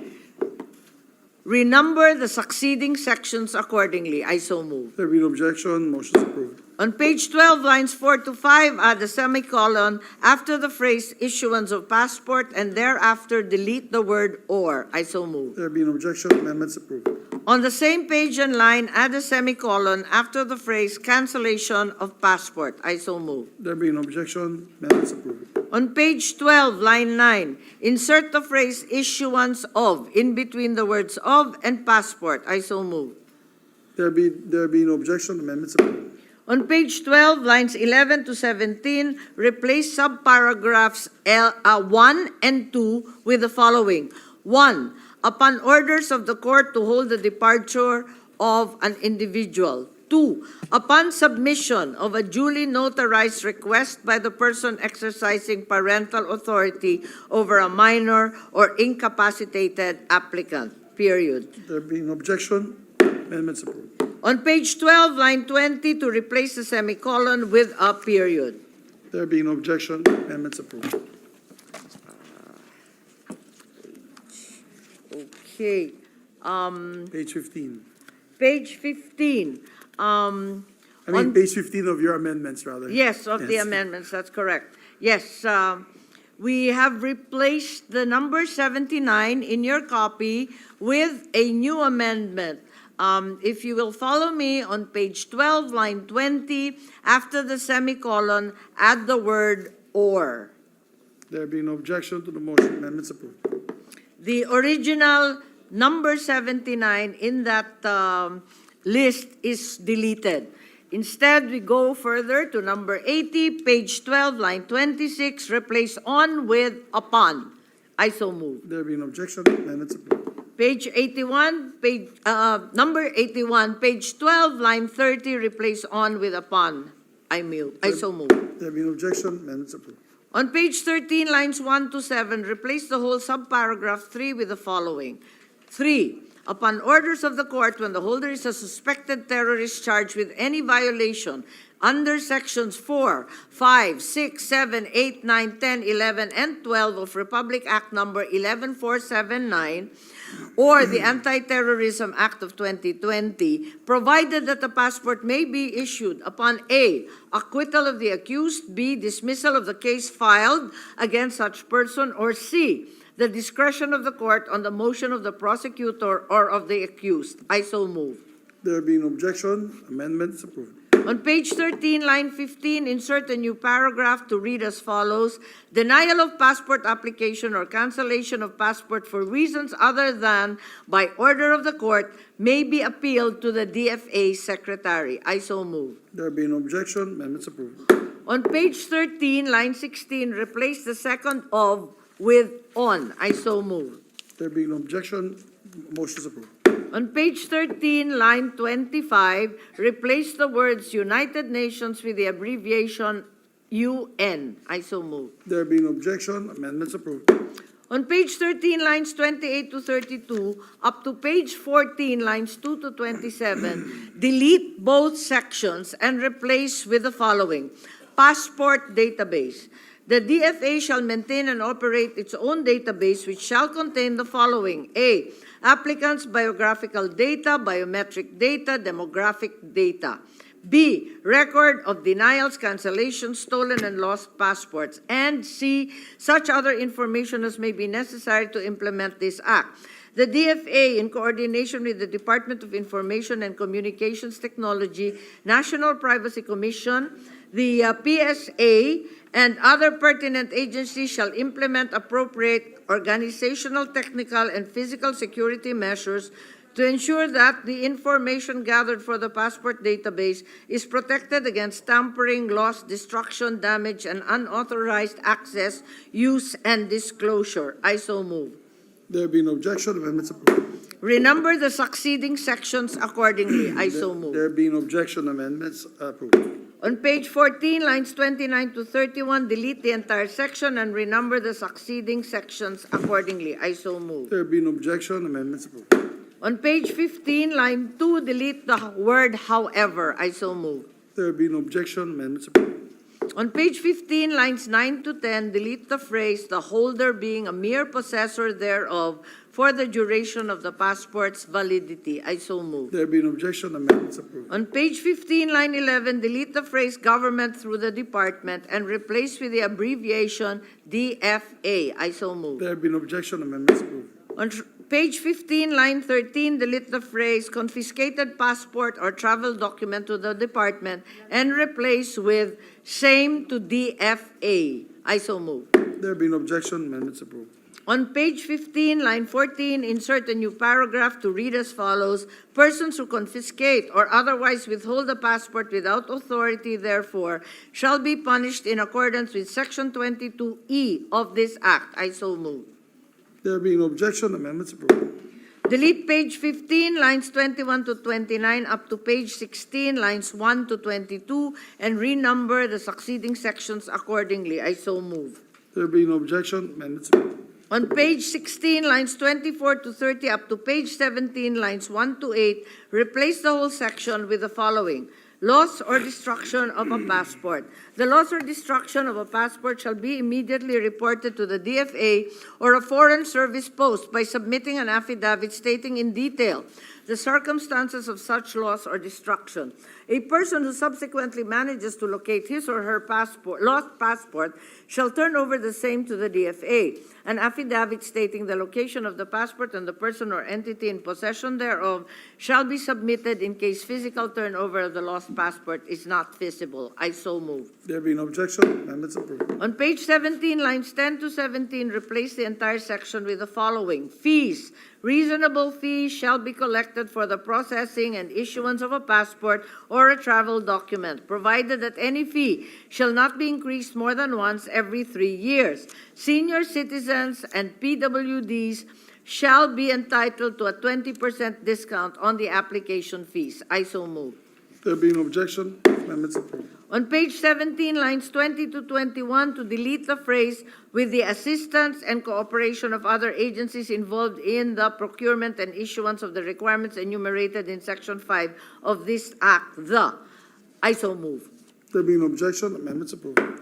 On page 17, line 22, to add the word "the" before the abbreviation DFA and thereafter insert a comma and the phrase "in coordination with other pertinent government agencies."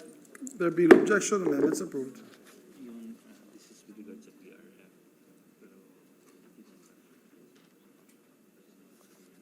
Okay. All right, on page 17, line 26, insert the hyphen after the words "fund" and "a." I so move. There being no objection, amendments approved. In our listing, there are amendments number 100 to 103 that I will defer for the moment, as they all refer to the passport revolving fund. We will defer them following further information to be provided by the DFA.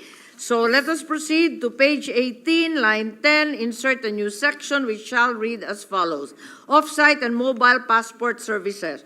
The DFA may provide off-site and mobile passport services in areas outside of the consular offices and foreign service posts. I so move. There being no objection, amendments approved. On page 18, line 11, delete the phrase "or his duly authorized representative." I so move. There being no objection, motion is approved. On page 18, line 14, to insert a comma after the word "act" and thereafter add the phrase "on humanitarian grounds." I so move. There being no objection, amendments approved.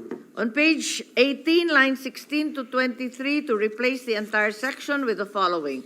Setting up special lanes. The DFA shall arrange accommodations for the application of regular passports for senior citizens, PWDs, pregnant women, minors aged 7 and below, solo parents, overseas Filipino workers, and individuals with emergency and exceptional cases through the creation of special lanes. The DFA shall arrange accommodations for regular passport applications of Muslim Filipinos who are intending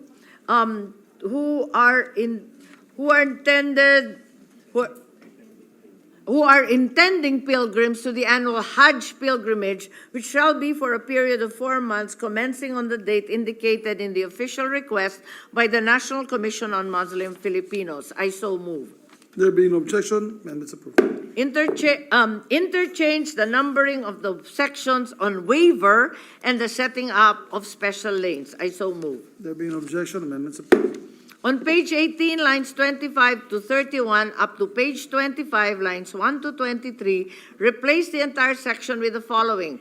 Offenses and penalties. A, offenses relating to illegal withholding of passport. Penalties. Any person or entity without legal authority who confiscates, retains, or withholds any passport issued by the DFA shall suffer the penalty of imprisonment of not less than 12 years and 1 day, but not more than 20 years, and shall pay a fine of not less than 1 million pesos, but not more than 2 million pesos, provided that the prosecution under this act shall be without prejudice to any liability for violation of Republic Act 8042 or the Migrant Workers and Overseas Filipinos Act of 1995 as amended.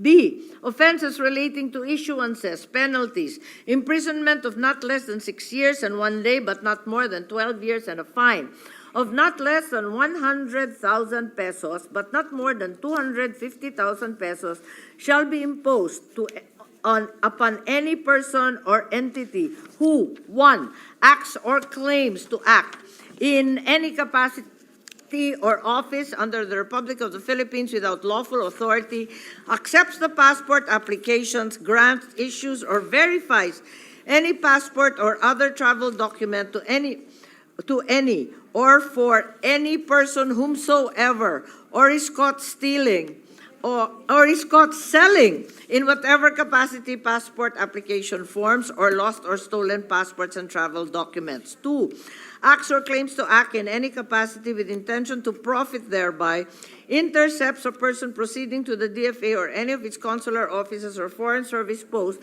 to apply for a passport or other travel document, and persuades, entices, encourages, or misleads such applicant to course the application through another person or agency other than the DFA or its personnel on the pretext of facilitating its approval or issuance by the DFA.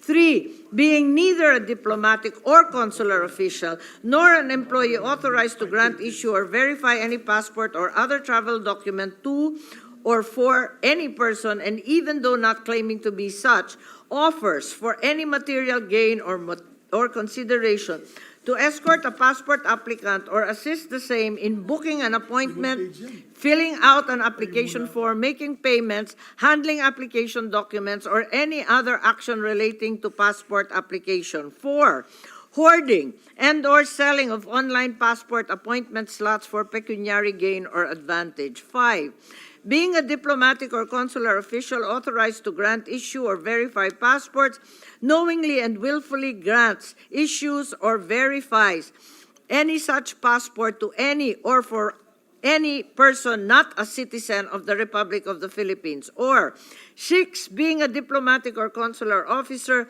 knowingly and willfully grants, issues, or certifies to the authenticity of any passport or other travel document for any person not entitled thereto, or knowingly and willfully issues more than one passport to any person except as provided for in this act. C, offenses relating to forgery, penalties, imprisonment of not less than 6 years and 1 day to 12 years and a fine of not less than 100,000 pesos but not more than 250,000 pesos shall be imposed upon any person or entity who willfully and knowingly, 1, counterfeits, mutilates, or alters any passport or other travel document or any supporting document for a passport application. The possession of the documents herein mentioned shall be prima facie evidence of the commission of the facts enumerated therein. Willfully or knowingly uses or attempts to use or furnishes to another for use any such forged, counterfeited, mutilated, altered, or canceled passport for other travel document. The page continues with a proviso, but this is deleted for this purpose, and we proceed instead to D, offenses relating to improper use of passports, other travel documents, and supporting documents. Penalties, imprisonment of not less than 6 years and 1 day, not more than 12 years, and a fine of not less than 100,000 pesos, not more than 250,000 shall be imposed upon any person who willfully and knowingly, 1, uses or attempts to use any passport or other travel document issued for the use of another. 2, uses or attempts to use any supporting document belonging to another. Or 3, sells, trades, pawns, mortgages, or uses a passport or other travel document as collateral to secure debt, or in any manner uses such passport or other travel document as current or object of commerce, provided that in such situation the buyer, trader, creditor, or mortgagee shall also be liable to the same extent as the passport travel document holder. E, offenses relating to false statements, penalties, imprisonment of not less than 18 months and 1 day, not more than 6 years, and a fine of not less than 100,000 pesos, but not more than 250,000 pesos, shall be imposed upon any person who willfully and knowingly, 1, makes any false statement in any application for passport or other travel document with the intent to induce or secure the issuance of a passport or other travel document contrary to this act or rules and regulations prescribed pursuant thereto. 2, makes any false statement in an affidavit declaring a passport or other travel document as lost or destroyed. Or 3, uses or attempts to use any passport or other travel document which was secured in any way by reason of false statement.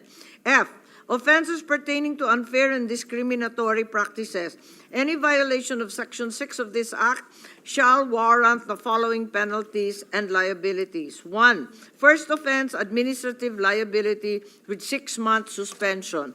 Second offense, administrative liability and criminal liability of dismissal from service, perpetual disqualification from holding public office, forfeiture of retirement benefits, and imprisonment of 18 months and 1 day to 6 months with a fine of not less than 100,000 pesos, but not more than 250,000 pesos. 6 years with a fine, just to clarify. G, syndicate. The penalties provide or large scale. Syndicate or large scale. The penalties provided for under this section shall be imposed in their maximum term when the offenses are committed by a syndicate or on a large scale. The offense is deemed committed by a syndicate if carried out by a group of 3 or more persons conspiring or confederating with one another. It is deemed committed in large scale if committed against 3 or more persons individually or as a group. H, offender is a public official. In addition to the penalties prescribed in this section, the offender shall be dismissed from service and shall suffer perpetual absolute disqualification to hold office. And now we have I. Offender is a corporation, partnership, association, or any juridical person. The penalty prescribed in this section shall be imposed upon the president, partner, manager, and/or any responsible officer of the corporation, association, or juridical person who directly participated in the commission of the violation of this act and allowed its perpetuation and continuance, provided that in every case the criminal conviction of the liable person shall cause and carry the automatic revocation of the business license and/or special certificate of accreditation or certificate of registration of the corporation, partnership, association, or the juridical person. Provided further that these entities and the persons who are criminally held liable for the violation of this act shall not be allowed to operate similar establishments under different names.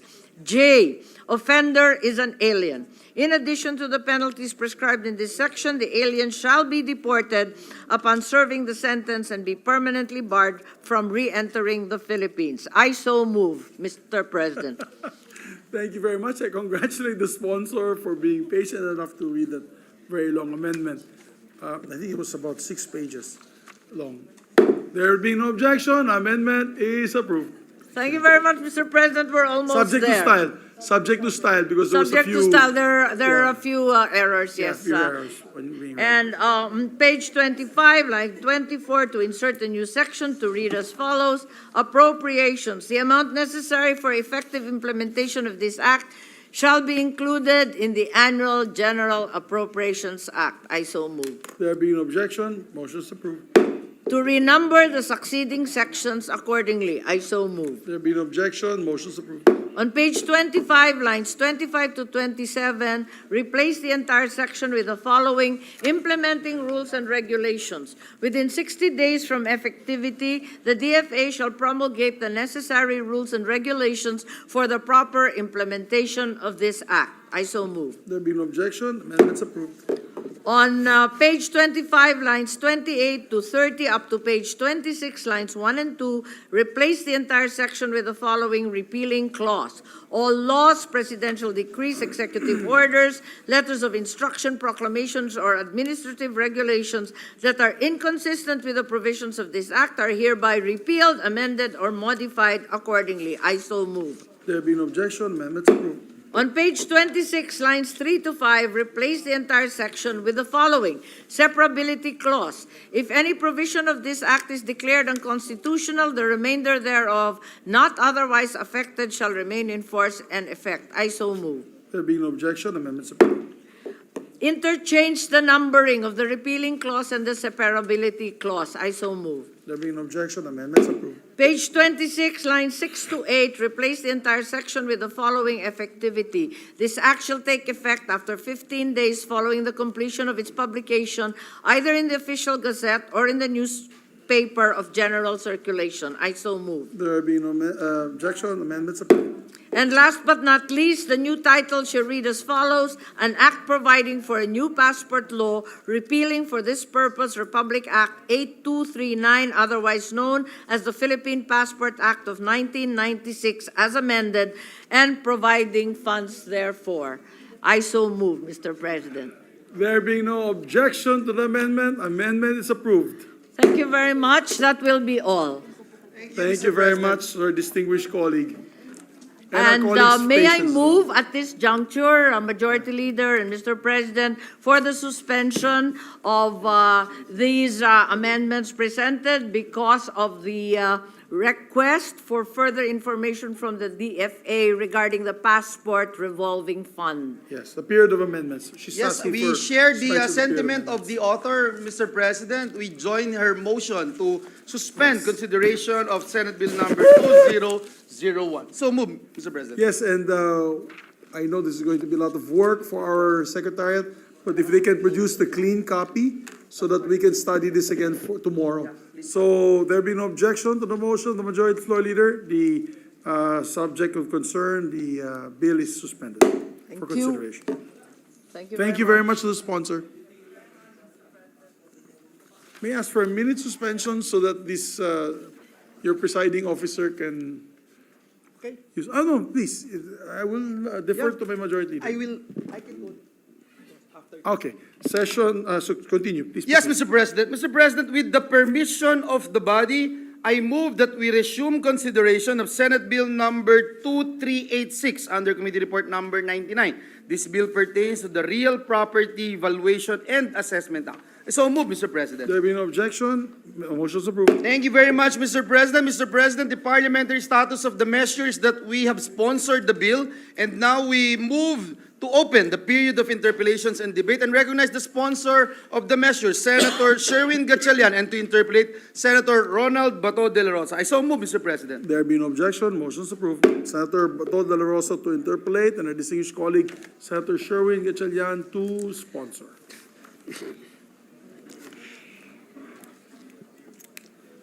Thank you, Mr. President.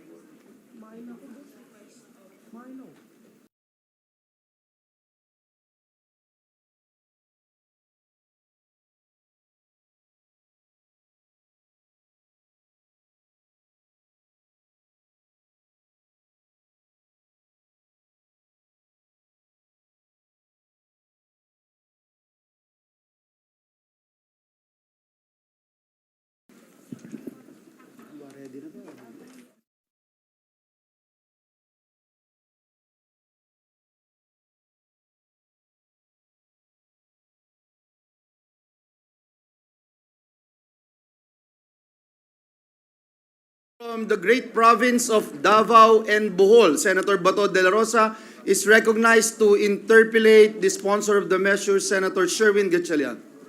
Thank you, Mr. President. Mr. President, for the record, I would like to commend our very hardworking sponsor, Senator Win Gatchalian, for sponsoring this Real Property Valuation and Assessment Reform Act. Would a good gentleman yield to a few clarificatory questions? Thank you, Mr. President, for the kind words, and I'll be more than happy to receive questions, Mr. President. Thank you, good sponsor. Mr. President, can the good sponsors spread into the record the objectives of the proposed bill and what current real property valuation issues can be addressed through the measure? Okay, thank you, Mr. President, for that question. Mr. President, there are three overarching objectives of this bill. Number one is to mandate uniform market values across different government agencies, not only local governments, but also other national government agencies. Number two is to digitalize the collection of taxes, particularly from local government units. And then number 3 is to improve fiscal capacity of our local government units. So these are the 3 overarching goals of this bill, Mr. President. And Mr. President, just to cite an example, to date there are 23 different national agencies as well as government agencies doing different market valuations and land appraisals, Mr. President. I'll cite a very specific example. The BIR, they have what they call the zonal valuation, and the zonal valuation is being used, and I'll just flash it on the screen, Mr. President. These are the different government agencies that conduct land appraisals and issue market valuations, Mr. President. The BIR, they have the zonal valuation, and the zonal valuation is used for transactions on land. For example, if you sell land, you pay capital gains based on zonal valuation or the purchase price, the purchase or selling price, whichever is higher. The local government unit, they have their own market valuation or land valuation, and they use that for real property taxes. Even the BOI and the DPWH, Mr. President, they also have their own land appraisals and market valuations. For DPWH, for Mr. President, for DPWH, they use it for their expropriation. Earlier during the hearing on the DOTR, I heard the good gentleman from Davao that the Mindanao Rail will encroach or traverse on his house, and will destroy. it will really destroy absolutely completely. It will completely and absolutely destroy his house in Davao del Sur, if I'm not mistaken. So in projects like that, the DPWH or the DOTR will appraise your land, will appraise your structures, and they do their own appraisals. And most likely, they use various sources. The local government, they probably will use private appraisers. They'll probably use third-party appraisers. So in the screen, these are the different agencies that conduct different appraisals and market values. So with this bill, it will be uniform to all. So the local government will be in charge, or the assessors in the local governments will be in charge in coming out with the market values, and that market values will be used by all of these different government agencies. So there'll be uniform market values across different users of these market values. Thank you, Mr. President, for that very clarifying answer. So, based on the proposed bill, what are the duties and responsibilities of the LGUs if this will be enacted into law? Thank you, Mr. President. To explain this in a very simple manner, Mr. President, I'll flash a slide. This is slide 2. Let me just flash on the screen. Slide 2. This is a very simple formula that the local governments use in order to come up with a fair market value. All of us who own property, we pay our local governments real property taxes. And the real property taxes is computed using 3 variables: the schedule of fair market value under the local government code, the assessment level, and the tax rate, all of which is on the screen, Mr. President, so that it's easy to explain. So all of these variables are being determined by the local government units. That's the responsibility of the local government units. But in the current proposal, Mr. President, we will use standards to determine the market value of property. That's the only variable that will be mandated under this proposal. The assessment level and the tax rates will remain with the local government units. So meaning the local government can still dictate what assessment levels, what tax rates they will impose, so that the assessment levels and the tax rates will be responsive to the situation in their own jurisdiction, Mr. President. So we will not touch that. No? So in other words, even we enact this law, Mr. President, the local government has the power to reduce the tax due being paid by their constituents, or make it status quo, meaning hindi ho aakyat, hindi bababa, or they can make it, they can increase it. No? That's their own political decision on to make, and that depends on the situation on the ground in their own jurisdictions, Mr. President. So in a nutshell, that's the responsibility of the local government unit. Thank you, good sponsor. To follow it up, considering the responsibilities of our concerned LGUs under the proposed bill, may we know if they have manifested the support to the proposed measure? Did the Committee on Ways and Means receive any position paper from the League of Provinces, League of Cities, League of Municipalities in the Philippines? If the answer is no, what are the reasons for not submitting their position paper? Do you think their support is crucial to ensure effective implementation of this bill? Or if their answer is yes, may we know if they support in toto, or they have reservations to some of the provisions of the bill?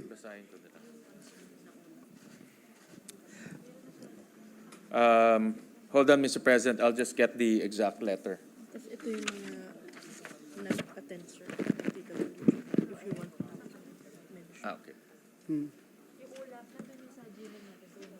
Okay.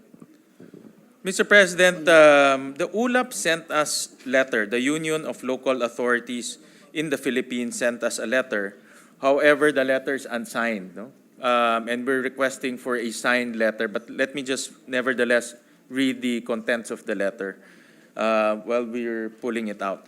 But Mr. President, notwithstanding the contents of the letter, the ULAP, through Attorney Canlas Jr., attended the first public hearing, the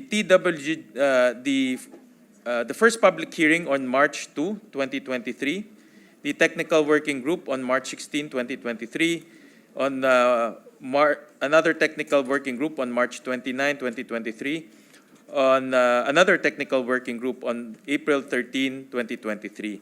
So in other words, Attorney Canlas, who's representing the Union of Local Authorities in the Philippines, attended the public hearing and the 4 technical working groups.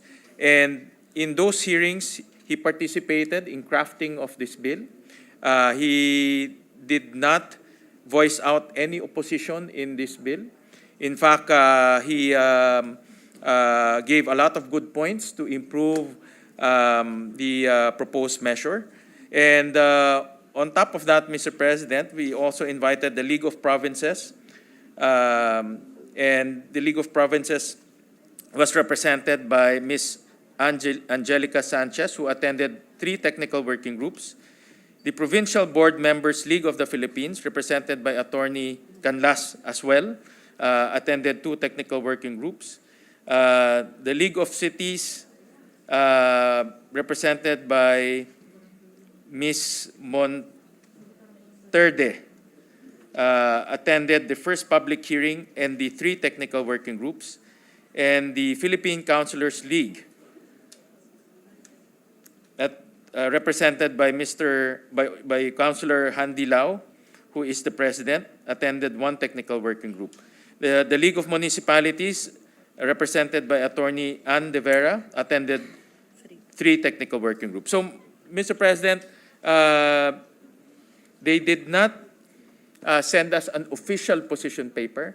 Nevertheless, they were physically present in the technical working groups, in the public hearings, and in all of those meetings which were recorded by our secretariat.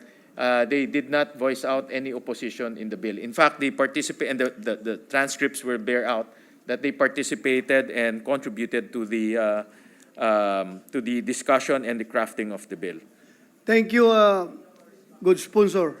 The reason why I asked this question, because, the workload of this, once this bill is passed into law, the implementation of this law will be on the shoulders of the local government units. So Yeah, we have to make sure that they will be implementing this law properly, Mr. Good Sponsor, Mr. President. Yes, Mr. President, that's absolutely correct. In fact, that is the concern of the local government units. And that's why in the measure, we also included financial support for the local government units, Very good. especially Very for especially for sixth, fifth, fourth, third-class municipalities for equity purposes.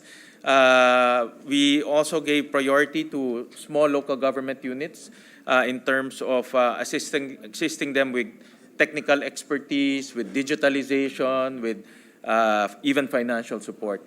And you're absolutely correct. The local government units will play a very significant role in this proposed measure. Thank you, Good Sponsor, Mr. President.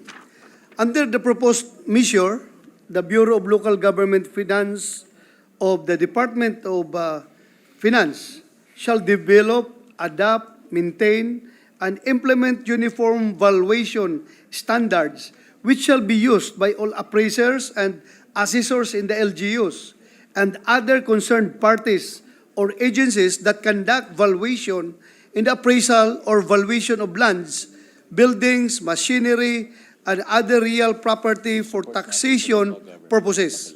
For the record, may we know from the Good Sponsor, will the proposed measure affect the local autonomy of the LGUs? Mr. President, no, it will not affect the local autonomy. And again, let me just flash on the screen the formula, because this is a very important formula. It determines what the local governments are empowered to do and what the local governments and what the law will mandate the BLGF will do. So in this, if you look at the new, under the RPVAR, which is the abbreviation for this law, the local governments will still have to debate, consult their constituents insofar as assessment level is concerned, no? And insofar as tax rates are concerned. What is being mandated under the law that will be crafted by the assessor and approved by the BLGF insofar as standards is concerned is only the schedule of market values, Mr. President. So in my opinion, Mr. President, the autonomy will still remain because the local governments, again, the scenario is the local governments have three outcomes. Number one is lower down the tax due of their constituents. Number two is status quo. And number three is if they want to raise it, they can raise it. And they can use two variables to do that, the assessment levels and the tax rates. Thank you, Good Sponsor. It's very clear, no, on your presentation that the power of the local government unit is really not taken away from them on the second box wherein the Sanggunian is going to approve the finished product coming from the scheduled market value. So may malaki pa rin ang papel nila dyan. Yes, Mr. President. And also in the law, we specifically stated in Section 16 that this law shall not be construed to abridge the power of the LGUs to lower and adjust assessment levels and tax rates in accordance with the provisions of Republic Act Number 7160, otherwise known as the Local Government Code of 1991, as amended, particularly on the ceilings and limitations imposed therein. Thank you, Mr. Good Sponsor. My follow-up question is, the proposed measure likewise requires the enactment of an ordinance not later than 120 days prior to the end of the taxable calendar year from receipt thereof. Assuming that this is not complied by the Sanggunian, are there any penalties provided under the proposed measure for this? How do we ensure compliance from the LGUs during its implementation?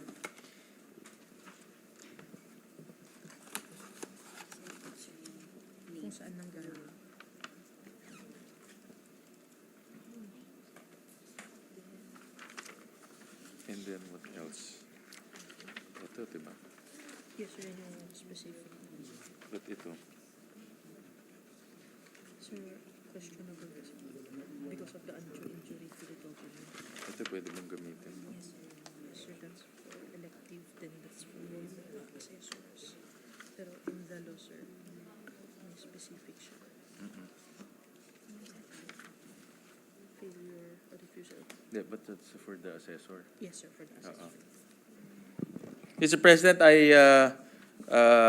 the question is what penalties can be imposed on the elected officials? Yes, assuming that the Sanggunian is not going to comply, because you said there that the proposed measure likewise requires the enactment of an ordinance not later than 120 days prior to the end of the taxable calendar year from receipt thereof. So, kung ito'y hindi i-comply ng Sanggunian, may nakalagay ba tayong penalties to ensure their cooperation or their compliance in the implementation of this law? So, kung wala naman siguro problema kung... Well, Mr. President, it's not explicit in the law what will be the penalty against the Sanggunian, but there are other laws that govern the operations of the local government units, Yes, including the Sanggunian Pangbayan or Sanggunian Panglunsod, as the case may be. Number one is the Anti-Graft Law, Section 3F of the Anti-Graft and Corrupt Practices Act, and let me just read letter F, neglecting or refusing, after due demand or without sufficient justification, to act within a reasonable time frame on any matter pending before him for purposes of obtaining directly or indirectly from any person interested in the matter some pecuniary or material benefit or advantage in favor of or discriminating against another interested party. So that's one of the remedies that can be imposed against the Sanggunian. The other one is under the Local Government Code, Section 60C, dishonesty, oppression, misconduct in office, gross negligence, and dereliction of duty. So this can be triggered as well by the Office of the President. Since the Office of the President has supervisory powers over the local government units, Section 60C of the Local Government Code can be triggered by, let's say, the BLGF or the DOF filing complaints before the Office of the President, and the Office of the President can prosecute local government units using this provision in the Local Government Code. Anyway, Mr. President, we'll just assume that the members of the Sanggunian are elected officials of their local government units, di ba? So we hope that they will be responsible enough in carrying out their mandates and performing their assigned duties.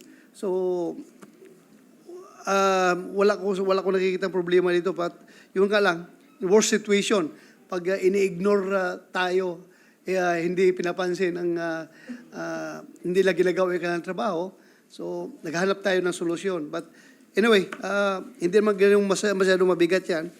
Well, Mr. President, I mentioned earlier that one of the overarching objectives of this bill is to improve fiscal capacity of our LGUs. And we all know, you being we gave you a moniker here in the Senate of the chairman of the folder committee, Mr. President. No. So I think the good gentleman from Davao is very knowledgeable on how many folders we receive every day or every so often, especially now it's a budget season. And the direction of this bill is to improve the fiscal capacity of our local government units by updating their market values, the schedule of their market values, and also doing revision work in terms of their real property taxes so they can have that fiscal capacity.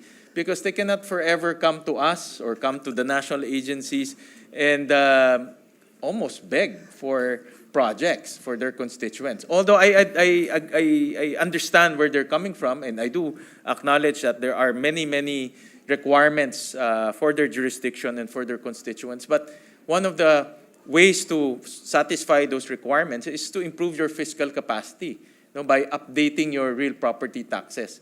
But if you're not going to update your real property taxes, obviously you won't have any fiscal capacity, and you'll resort to sending folders to the chairman of the folder committee or all of us here. So the direction really, Mr. President, the gentleman from Davao, is to improve the fiscal capacity of a local government so they have the ability to create projects, the ability to help their constituents, the ability to come up with programs that will alleviate the conditions of their local government. And it should not be taken lightly, the importance of the responsibility given to the chairperson of the Committee on Folders of the Senate, the gentleman from Davao.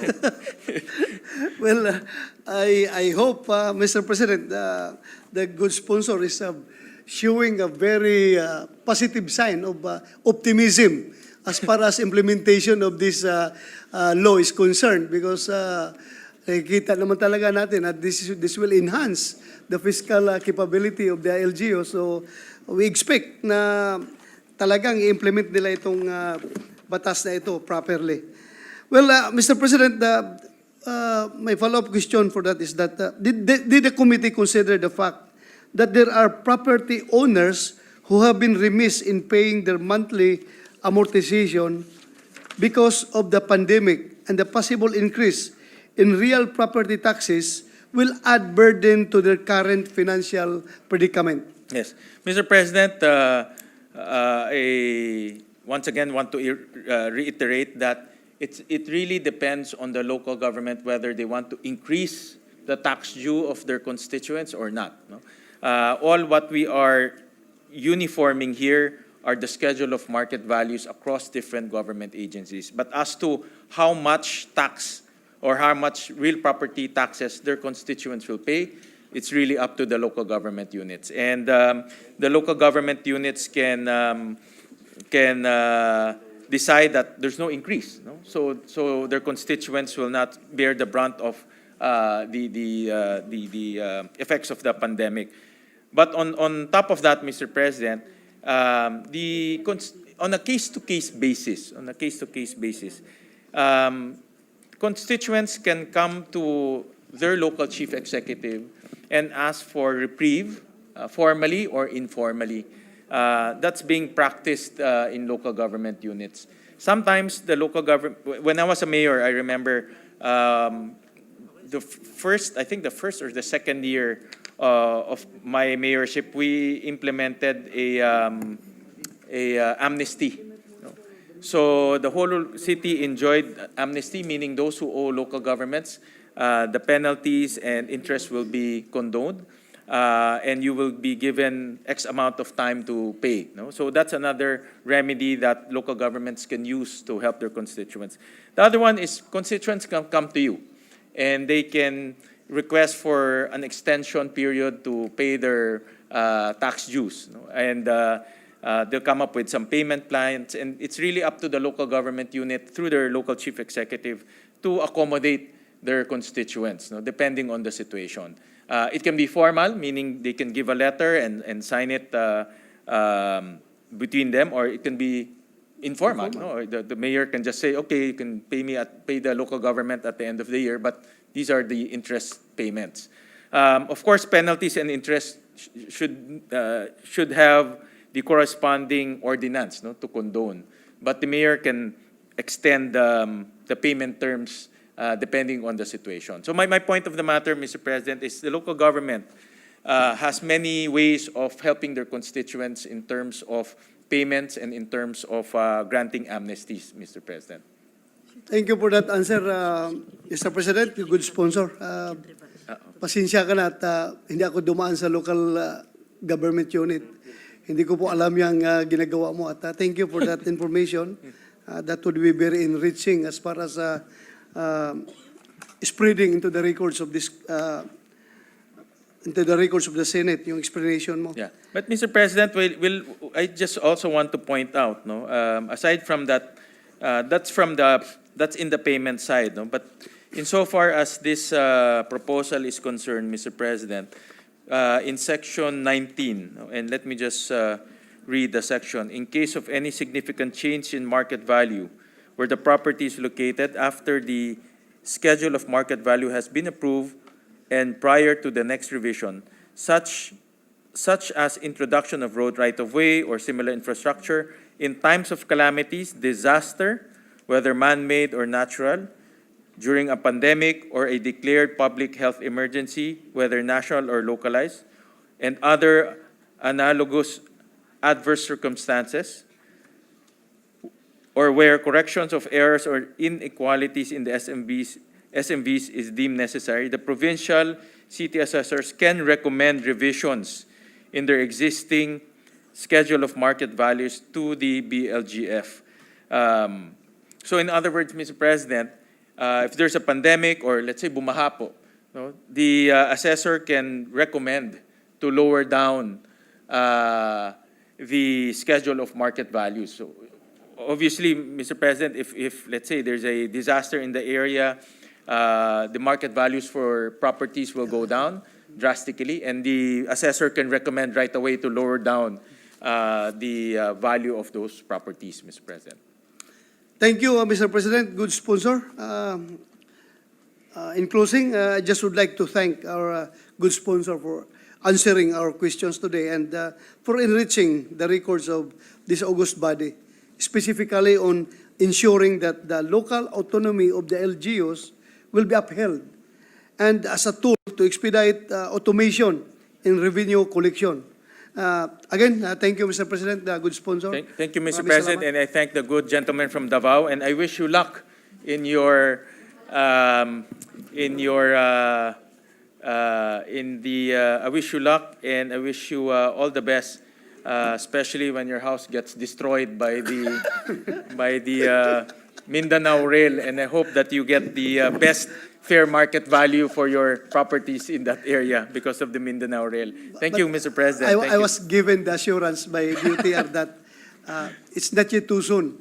So I can return back all my personal belongings to my house so that medyo malabo pa daw. But anyway, thank you for that, Thank Mr. you. President. Thank you, Mr. President. Thank you very much, the good gentleman from Davao.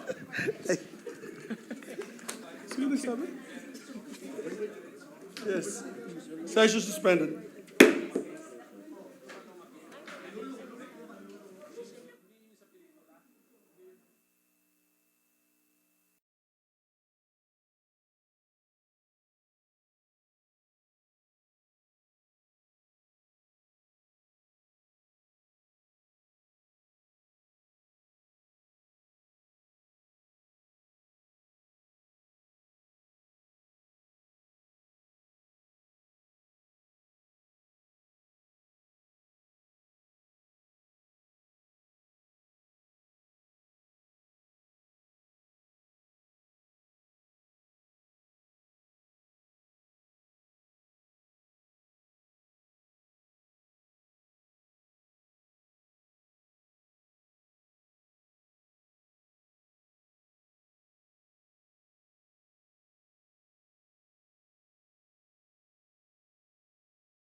Session resumed. Thank you, Mr. President. Mr. President, we have a list of a number of senators who wanted to interpolate, but due to the lateness of the hour, may I move that we suspend consideration of Senate Bill number 2386. So move, Mr. President. There be no objection, motion is approved. Mr. President, with the consent of the body, I move that we adjourn the session until 3 o'clock in the afternoon of Wednesday, September 13, 2023. So move, Mr. President. Thank you very much. Before I adjourn, I'd just like to thank our colleagues in the minority and the majority for a very productive day today. There being no objection to the motion of our